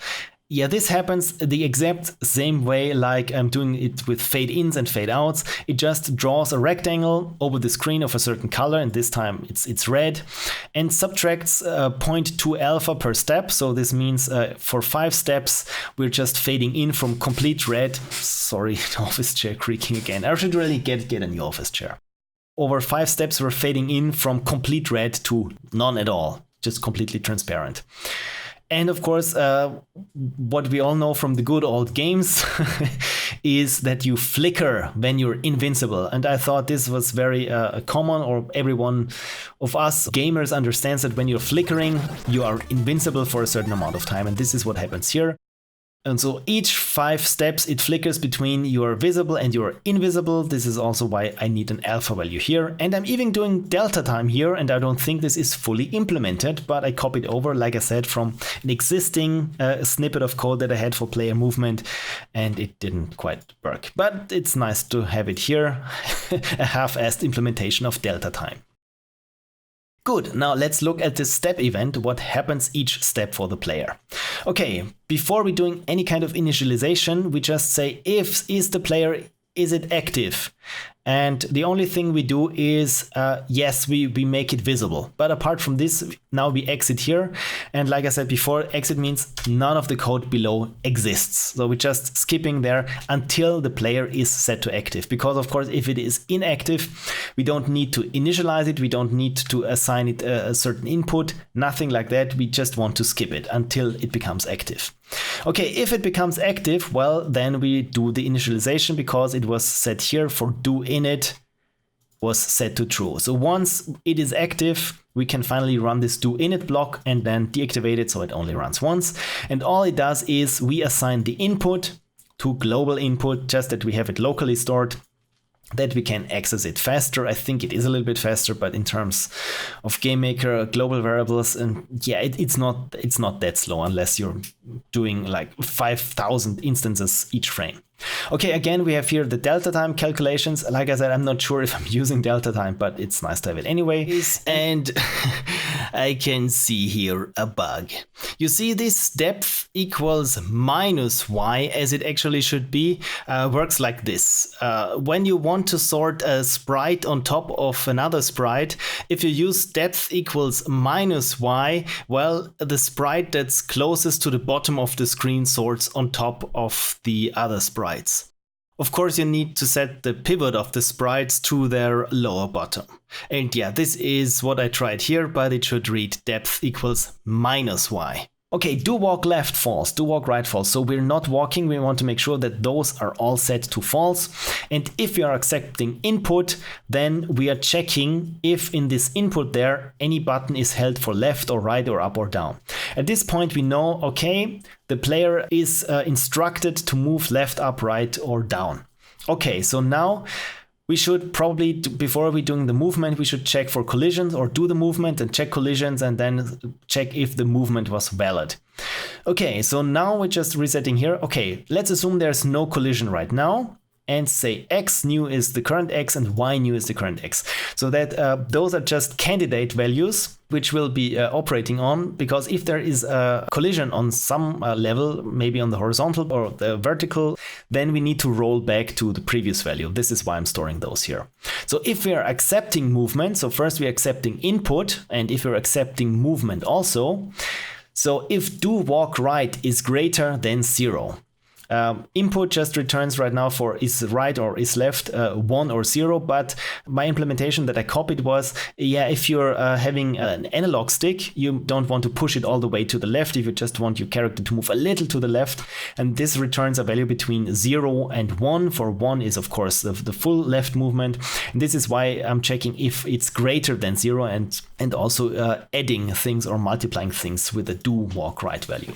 So if we're accepting movement and the player is, the do walk right is greater than 0, which means the player is pushing D on their keyboard for this game at least, then the walking speed is the initial walking speed plus the walking acceleration times do walk right, times this value here, times how much I'm holding the analog stick to the right, or for this game it just means times 1. So it's walking speed, initial walking speed plus the walking acceleration.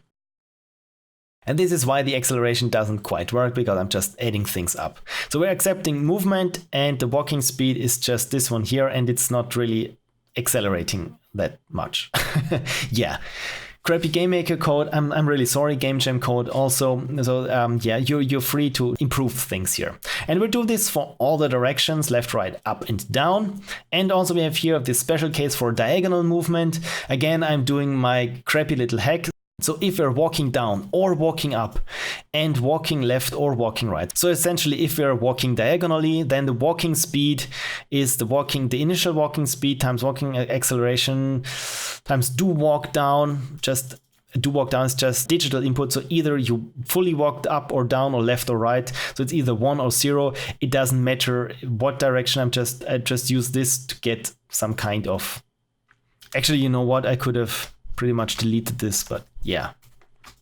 Anywho, for this game, I don't need this. This is my point here. For diagonal movement, I'm just halving the speed, because otherwise it would just add up the walking speed. And I think we all had this issue before, and this is why I'm doing things like this. So if there is diagonal movement, make the movement speed just half it, and it feels correct again.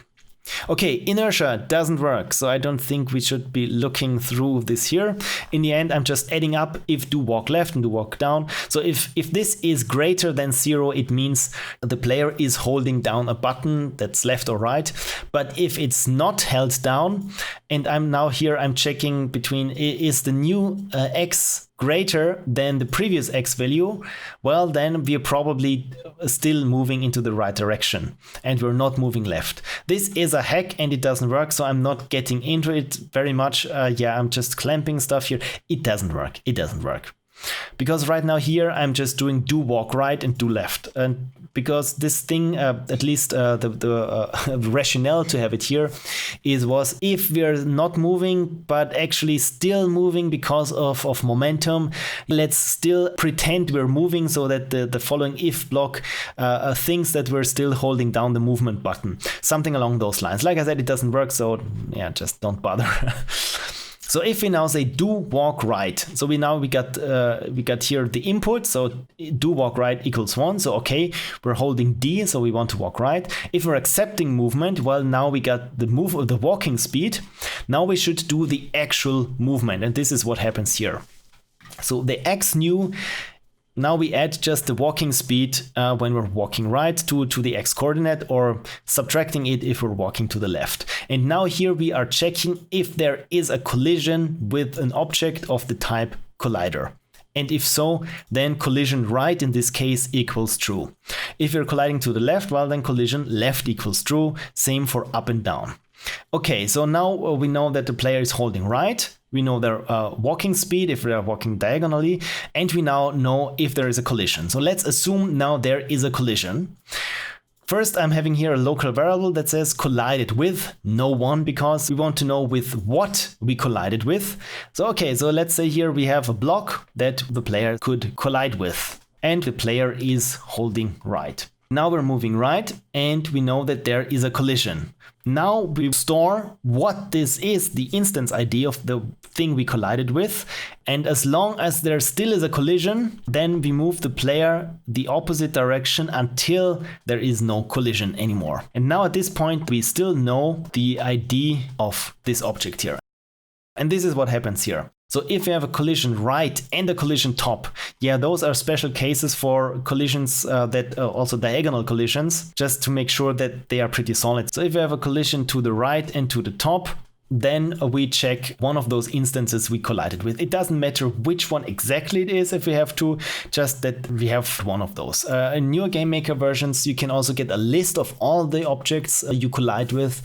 But yeah, I don't need this here. I just need to store one of those here, that I have the instance ID of the collider object to be collided with. So we move the Y new down and the X new to the left until we don't collide to the top and the right anymore. Same thing is for bottom and right and top left and bottom left. And now it is here when we're just colliding on one side, but not with on the bottom or not on the top. So this is just, yeah, for the straight on collisions that we had before. So we only need to decrease or increment or decrement on one axis. And this is what happens here for left, right, top and bottom. To sum up, first, is there a player? Should the player be active? Okay, it is active, fine. Does it accept input? Yes. Does it accept movement? Okay, in the input, the right key is held. Let's flag it as this one instance wants to move to the right. Then, okay, let's move it to the right and see if we have a collision. Damn it, we have a collision. Okay, let's store with what it collides with and move it to the left until there is no collision anymore. And now let's do something with this ID of one of the objects we collided with. We check against the type of the collider, and if it's of type enemy, well, then we do the enemy's damage. And this is all that this does. If you recall here with the object pawn in the create event, we overrode the inherited event and just assigned the type player. Of course, here with the enemy, each step, apparently I'm not doing this in the create event, but in the step event, I'm just assigning, yeah, the type is of collider type enemy. So once the player collides with an enemy, the damage it takes from whatever the damage was of this enemy type. And the enemy here, of course, in the create event has a certain amount of damage, which means in this case it's 2. So the player takes 2 damage. If the player collides with a bullet, well, this happens there in the bullet object, which we will get to later. Okay, so now we know all about the collisions, all about the movement. We even took damage if we had to. Now let's finally commit to the movement. So we're at this point, we're pretty sure that there are no collisions anymore, and we can draw the player at the X and Y coordinates. So we just assign the X new to the rounded value and the delta, which I'm not using. So yeah, we can actually take out the delta statement in front. Yeah, okay, so this was the movement. So now let's go about the player display. If the player should flicker when they were taking damage before and now they are invincible for a brief time, then they should flicker. So we just increment the flicker counter, and if the flicker counter is greater than the flicker switch, and the flicker switch was 5 if I recall correctly, flicker switch, yes. So after 5 steps, if the alpha is not 0, well then it is 0, otherwise it is 1. So it just switches the alpha between 1 and 0. Of course you could do this much simpler here, but when I'm just skimming over the code, I really want to see what the if statement does. But of course you can do all those lines in just, I think, in just one line statement. And of course do flicker is false because we want to set that the player should flicker and then it switches itself off again. And if it shouldn't flicker, then the alpha is 1 and the flicker counter is 0. So that it just resets. Okay, so now we're taking damage, and I'm skipping over the damage cooldown for now, because if we're taking damage, which means the damage is greater than 0, as you've seen before, when we're colliding with, we're taking the damage value from here and writing it into the damage value. When we're colliding with a bullet, well, then the bullet writes into the player object the damage. The point is that damage at this point won't be 0 anymore, which means, yeah, we need to do something about it. So we first take the memories object and then subtract memories equals damage. My rationale to do this was it's a little bit more deferred. So if I just say subtract damage and pass it the value, let's have here the object memories and the step event. So again, like with damage before, it just checks each frame if this is greater than 0. And if it is, well, then it subtracts the damage from the memory count. The thing is, as you can see here, I wanted to do some effects and sound here. Anything that would subtract memories, just tell this object here, yeah, you should subtract this amount of memories and do all the bells and whistles itself. So that, for example, if I want to have some kind of particles, that I don't need to create the particles for this in the player object, because the player object shouldn't be concerned with visual effects that are happening on something that it's not directly related to. I hope this makes sense. And then, of course, we get the damage cooldown. So the first time we take damage, the first frame we say, okay, player took damage. Okay, damage cooldown is 45. And then if the cooldown is greater than 0, which it will be in the subsequent frames, then of course we decrement the cooldown by 1 and we say do flicker. And once the damage cooldown is less than 0, well, then we don't do flicker anymore. We don't have to set it because it gets reset here as well each frame, but better be safe than sorry. And the damage cooldown is 0, and of course we don't do new damage afterwards, because if we the thing here is, if we take any damage while we're still on the damage cooldown, we need to set the damage to 0 right before here, otherwise we would be taking damage and wouldn't be invincible. So this is why this happens here. So this is the cooldown is set here, and damage effects alpha. Like I said, the damage effects alpha just draws a red dissolve on top of the screen. So this is what happens here. It just says, okay, now the screen is fully red. Damage effects alpha is greater than 0, which it will be after this one. Yeah, we just subtract the FX step, 0.2, until it is, yeah, less than 0. I don't think I'm even checking against if it's less than 0, just here. It does a really quick fade out from complete red. Then it plays the sound. Priority is 10, because this is the most important thing for players to know, is even more important than the music, is are they taking damage or is anything happening to them. This is why this is the highest priority of 10, and false means it doesn't loop. Okay, and now we repeat for as many damage as we're taking here. So each hit point in this case means 1 memory. So if I'm taking damage of 5, I'm going to repeat this here 5 times. And what does this do? Well, it just picks a random Y range from the player origin, 100 pixels up or 100 pixels down. And in this range here, it creates a new object that is object effects text. And the text of this object effects text is you forgot, and then we pluck 1 memory. Let's have a brief look at this object effects text, which is really quick. It just is an object that displays a text and floats upwards, as you have seen when you've played the game. And you can give it any kind of text, and it starts here with alpha 2.5. Why 2.5? You can't have anything that is more opaque than 1. The thing is, in each step, I decrement the alpha by the alpha step value. So it takes a little bit of time until alpha gets less than 1. And as soon as it's less than 1, it's not fully opaque. But if you have any value above 1, is it 1.01 or 100, it will always be fully opaque. And I just do this that you can read the memory a little bit before it starts fading out. So the speed is between 0.2 and 0.9. It just floats upwards, or in this case, direction down. I don't know why down, but it causes the text to float upwards. Apparently I got something wrong there. Either way, it works. Oh boy. And the text moves upwards just slowly, and then at a certain point just stops where it is and slowly fades out. The font is of course the font we have. The color is of course red. And it even has a shadow, and we of course have line spacing and the width of the text block. And the alpha step is again the fading out step. And this is pretty much it. As you can see here, do init doesn't do anything. I'm not using it.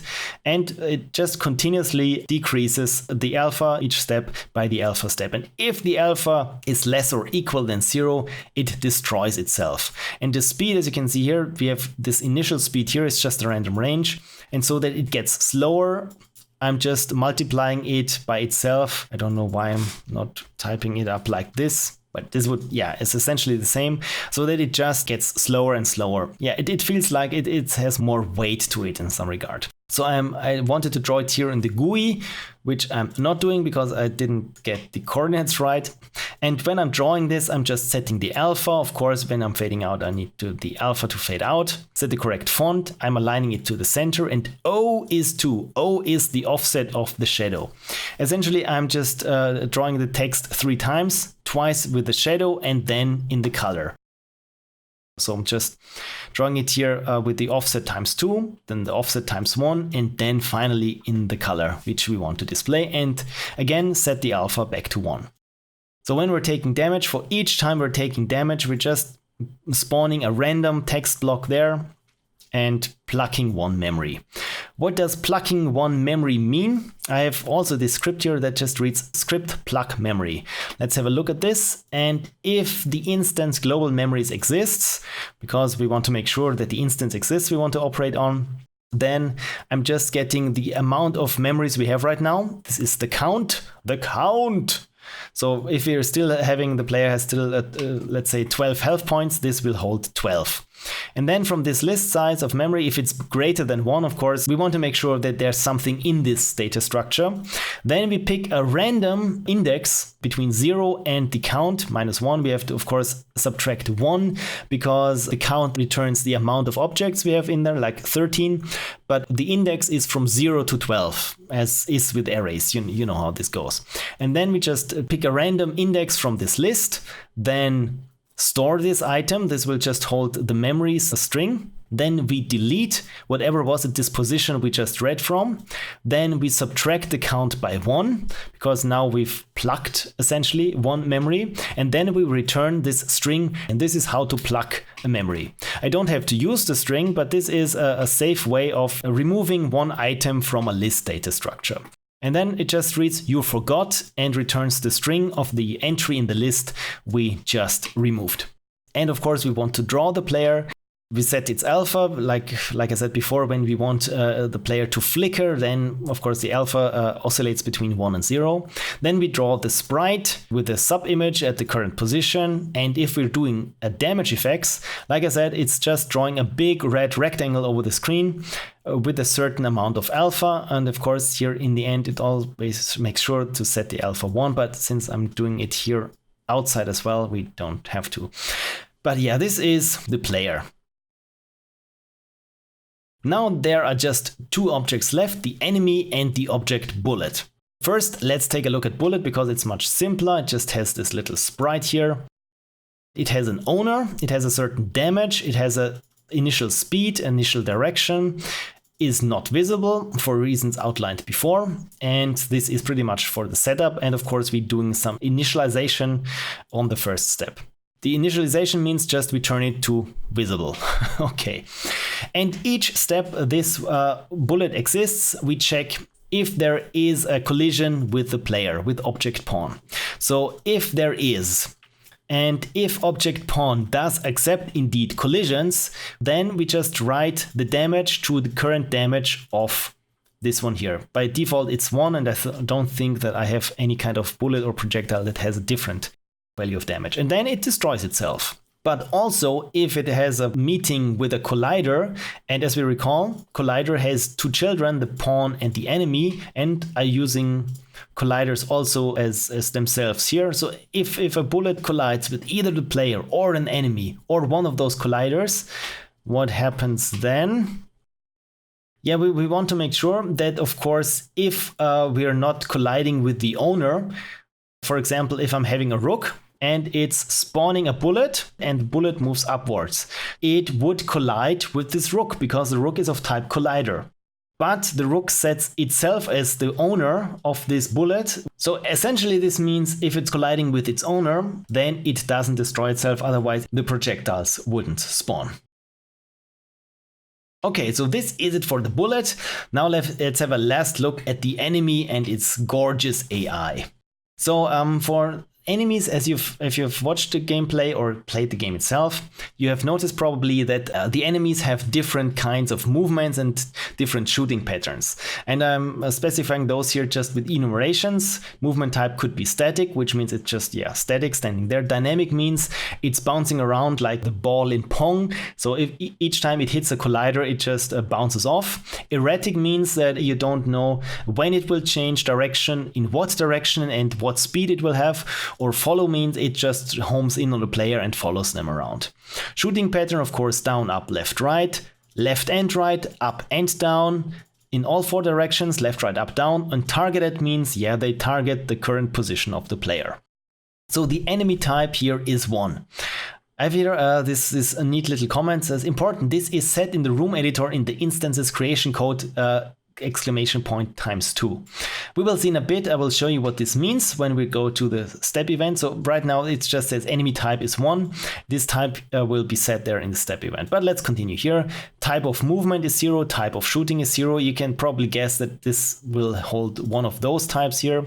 And the damage itself, so when the player collides with an enemy, it will take twice as much damage as when it collides with a bullet.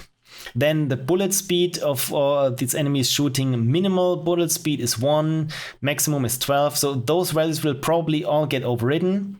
But I thought it would be nice that enemies can shoot bullets with a speed between a range randomly, or have a certain bullet speed that is fixed and things like that, or that they shoot at a certain frequency, at a certain interval.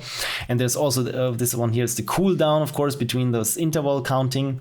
And there's even movement, like I said, when they move erratically around, of course, they also have an interval between when they will change speed and directions. And this is pretty much it. And again, I'm using direction and speed as built-in values, and is active. It started as active, but will probably set as active false right in the beginning. I think so, either way. And of course, it is not visible, and we're doing initialization stuff. So here again, we inherit what we have from our collider. And then we set its type to type enemy, because when the player is colliding with a collider, the player checks if it is of type enemy, and if so, like we've seen before, it takes the damage value it finds here in the instance of the enemy. So if it is not active, well, it's just visible and that's it. And here we do the initialization. So first, of course, we run initialization only once. The sprite index is, of course, the sprite we assigned here in the object editor. That is, of course, the rook. As I mentioned in my let's play of my game, I wanted to have different chess pieces, not just the pawn and the rook, but as always ran out of time, so it's just the rook. So now I'm here switching on the enemy type. So the enemy type is here, we're starting at 1. I just made up something for each time. Essentially, the enemy type just specifies the default values here. So I'm just saying here we start, the easiest enemy is one that is static and is only shooting down. The bullet speed is between 1 and 2. If you recall, the player speed is 2, so the bullets are slower than the player. So this is really an easy enemy. The next enemy of type 1 is also static, but the shooting pattern is up-down and the bullet speed is 2. Case 2 means an enemy of type 2 is moving static, but is shooting left, right, up and down. And of type 21, as you can see, this is a mess because I just needed something between 2 and 3 here, because with those lower numbers I just knew that they were all static and were shooting at a certain pattern. And now with case starting at 3, they were targeted and static, and now they were dynamic and shooting down left, right, and then dynamic targeted, and erratic movement. I don't think I have an erratic moving enemy, but you can see, and so on and so forth. So for all those different enemies, I just say enemy type, and if it's an enemy of type 14, it sets their movement, their shooting behavior, their speed, and their bullet speed, and so on. And this is here in the room editor. Let's open up level 6. This is what I rarely do. This is setting creation code settings. Because why do I do this rarely? Because you forget things like this, and suddenly stuff behaves differently, and you usually don't check the creation code there. But all I'm doing here is just saying, okay, this is enemy type 3, and this one here is enemy type. No, this doesn't even have an enemy type, so it's just shooting up and down. But this is enemy type also 3. Since this doesn't have an enemy type, it defaults to enemy type 1, and enemy type 1, if we recall, is movement static but shoots up and down. And this is the simplest way for me to have one object that I can just drag and drop there pretty easily in the room editor and adjust its behavior by having just one line in its creation code, which gets switched on here in its initialization code.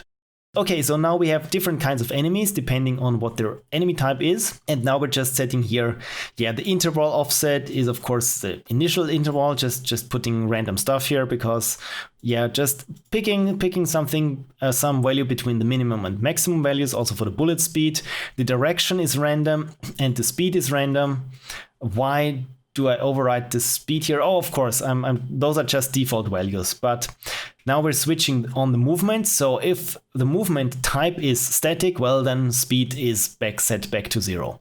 If the movement is dynamic, well, we just set the speed to a value between minimum and maximum and sending them off in a completely random direction. If the movement is erratic, we do the same thing, but then something else later on. And if it follows the player, well, of course, it just needs a speed because the direction will be calculated at each step.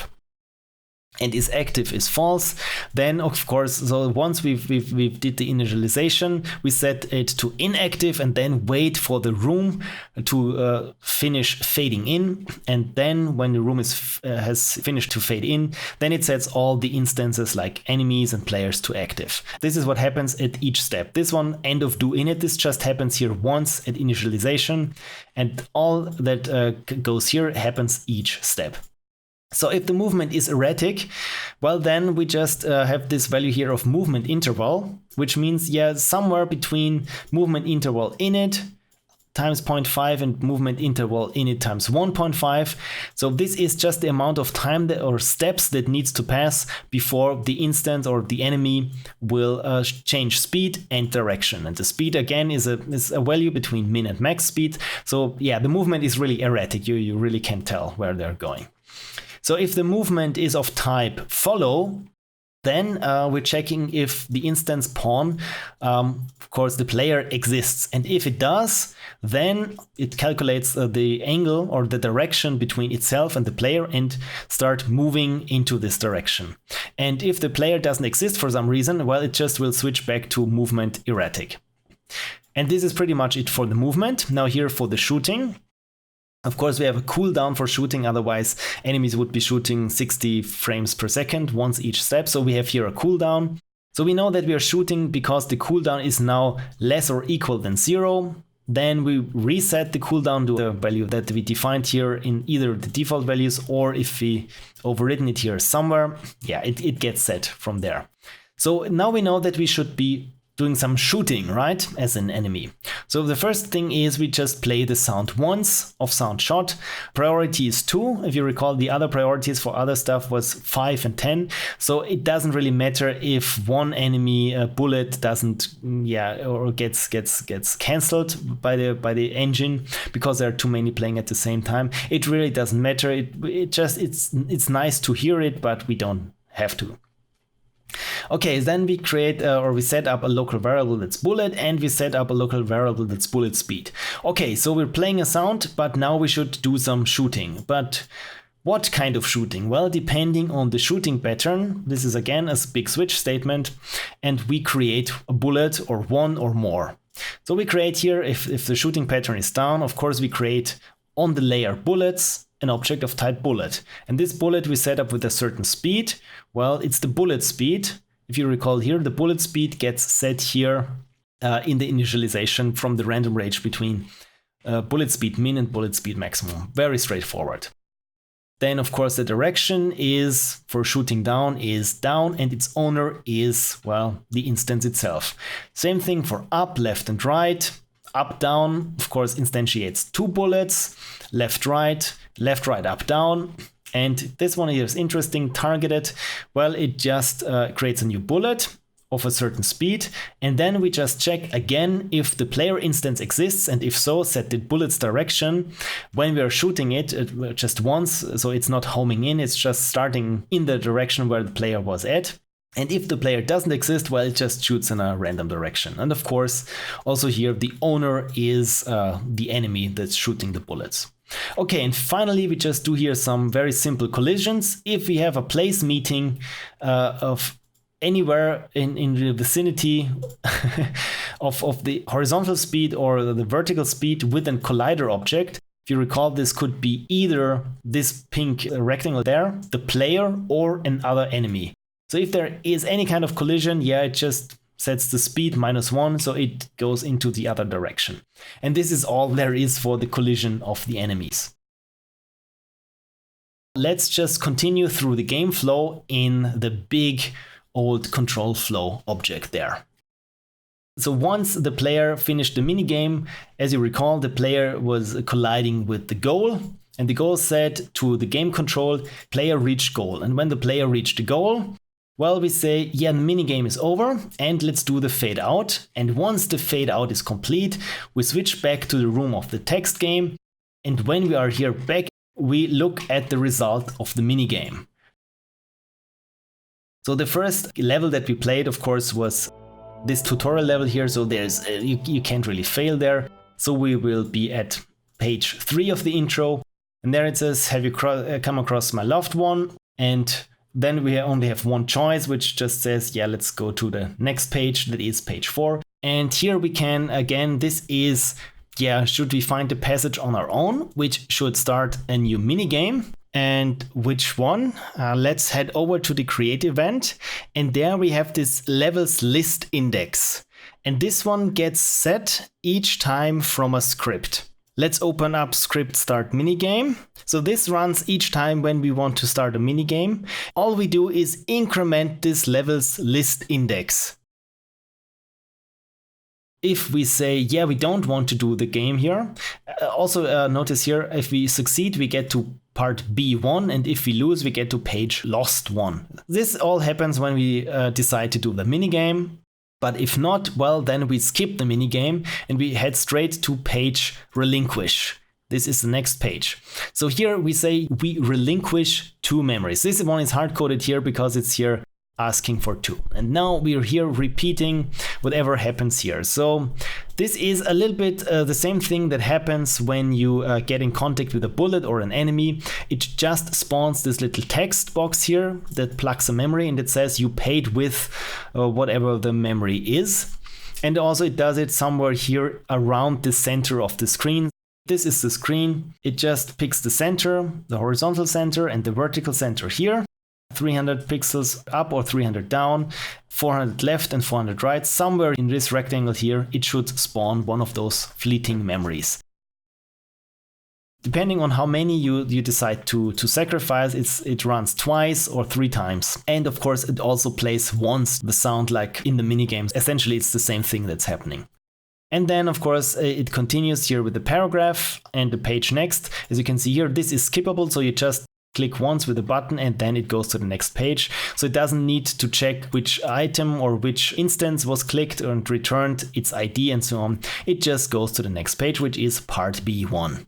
Okay, at this point, I think it's time to step back and have a look at the big picture of how everything is connected, and then look at each page in this switch statement that will be happening in part B1.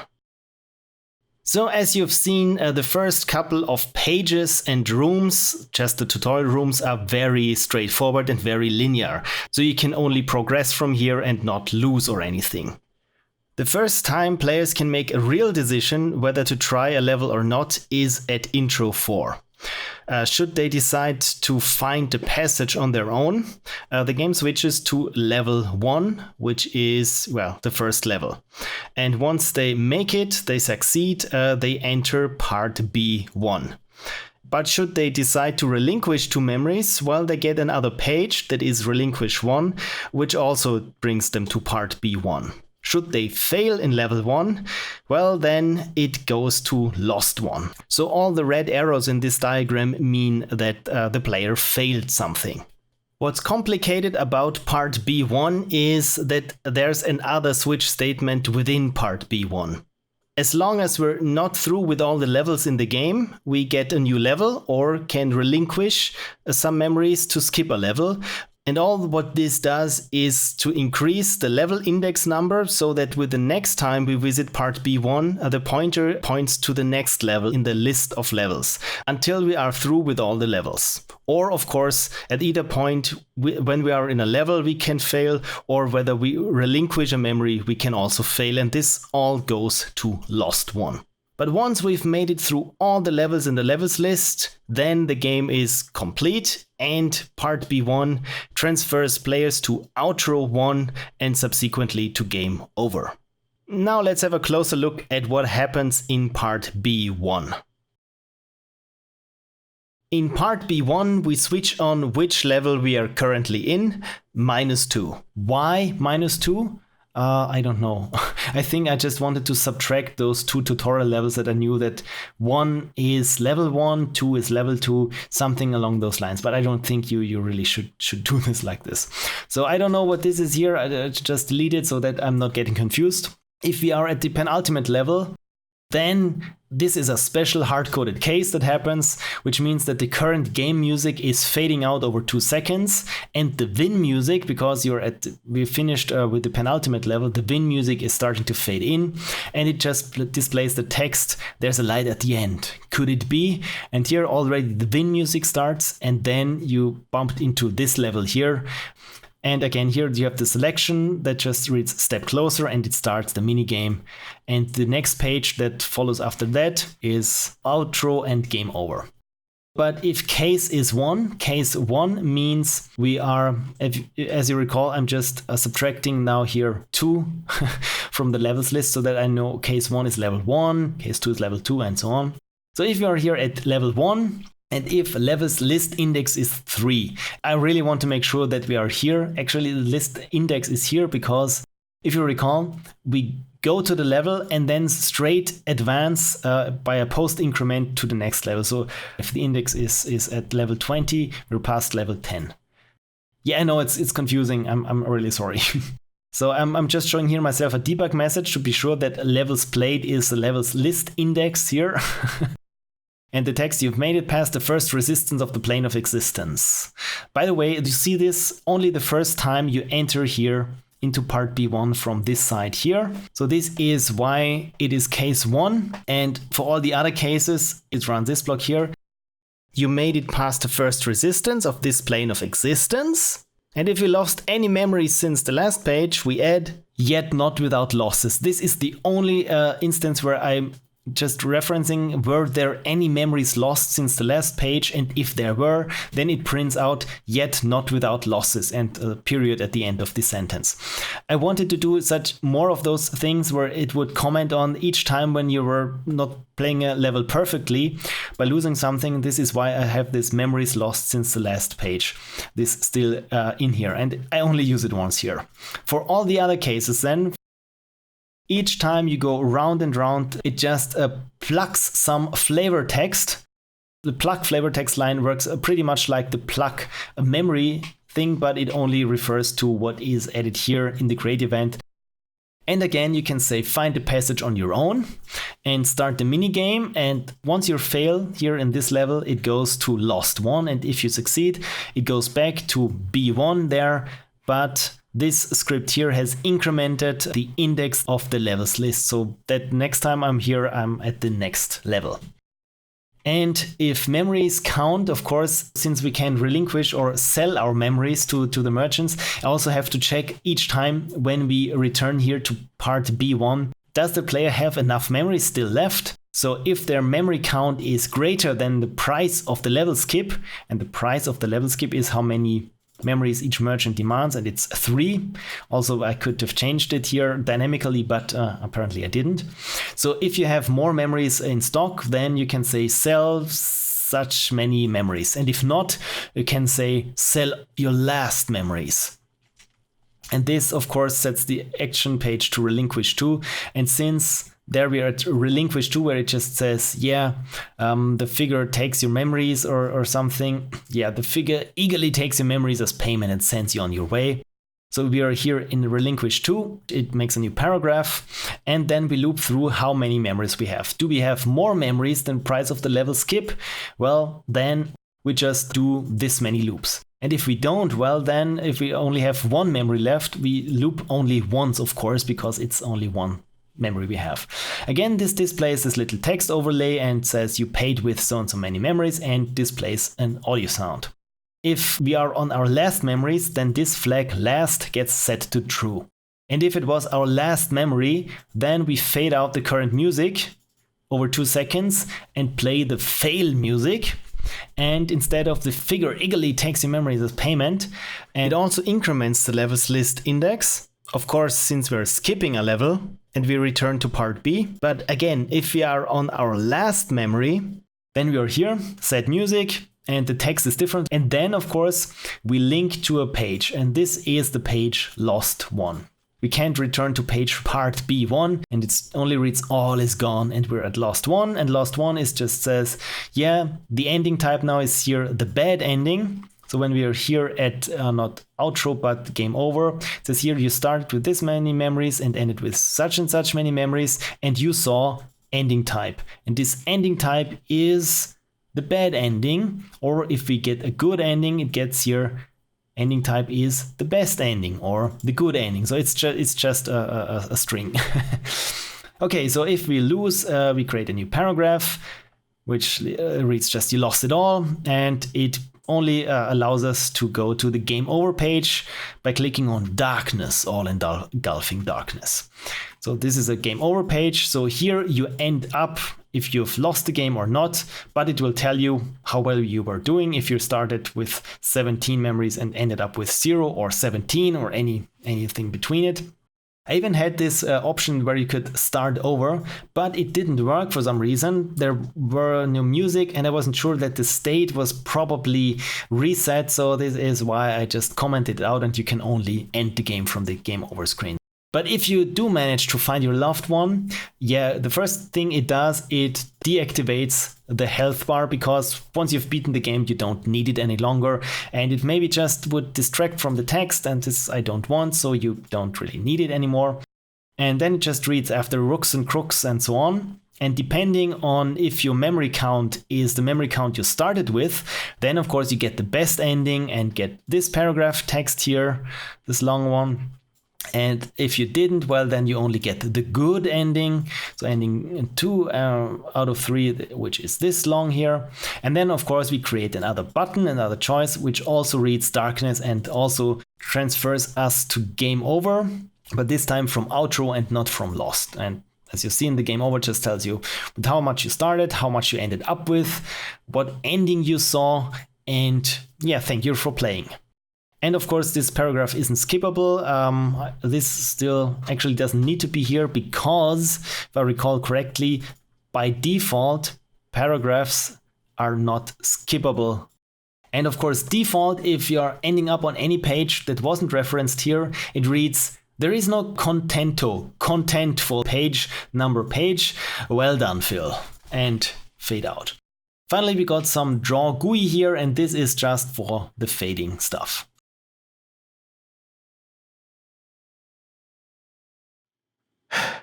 And that's everything there is to Memorandum. Thank you so much for following along, for watching this until this very point where I'm still talking. I hope this was interesting to you. At least now you know how not to do things or how hacky things can get when you are in a hurry.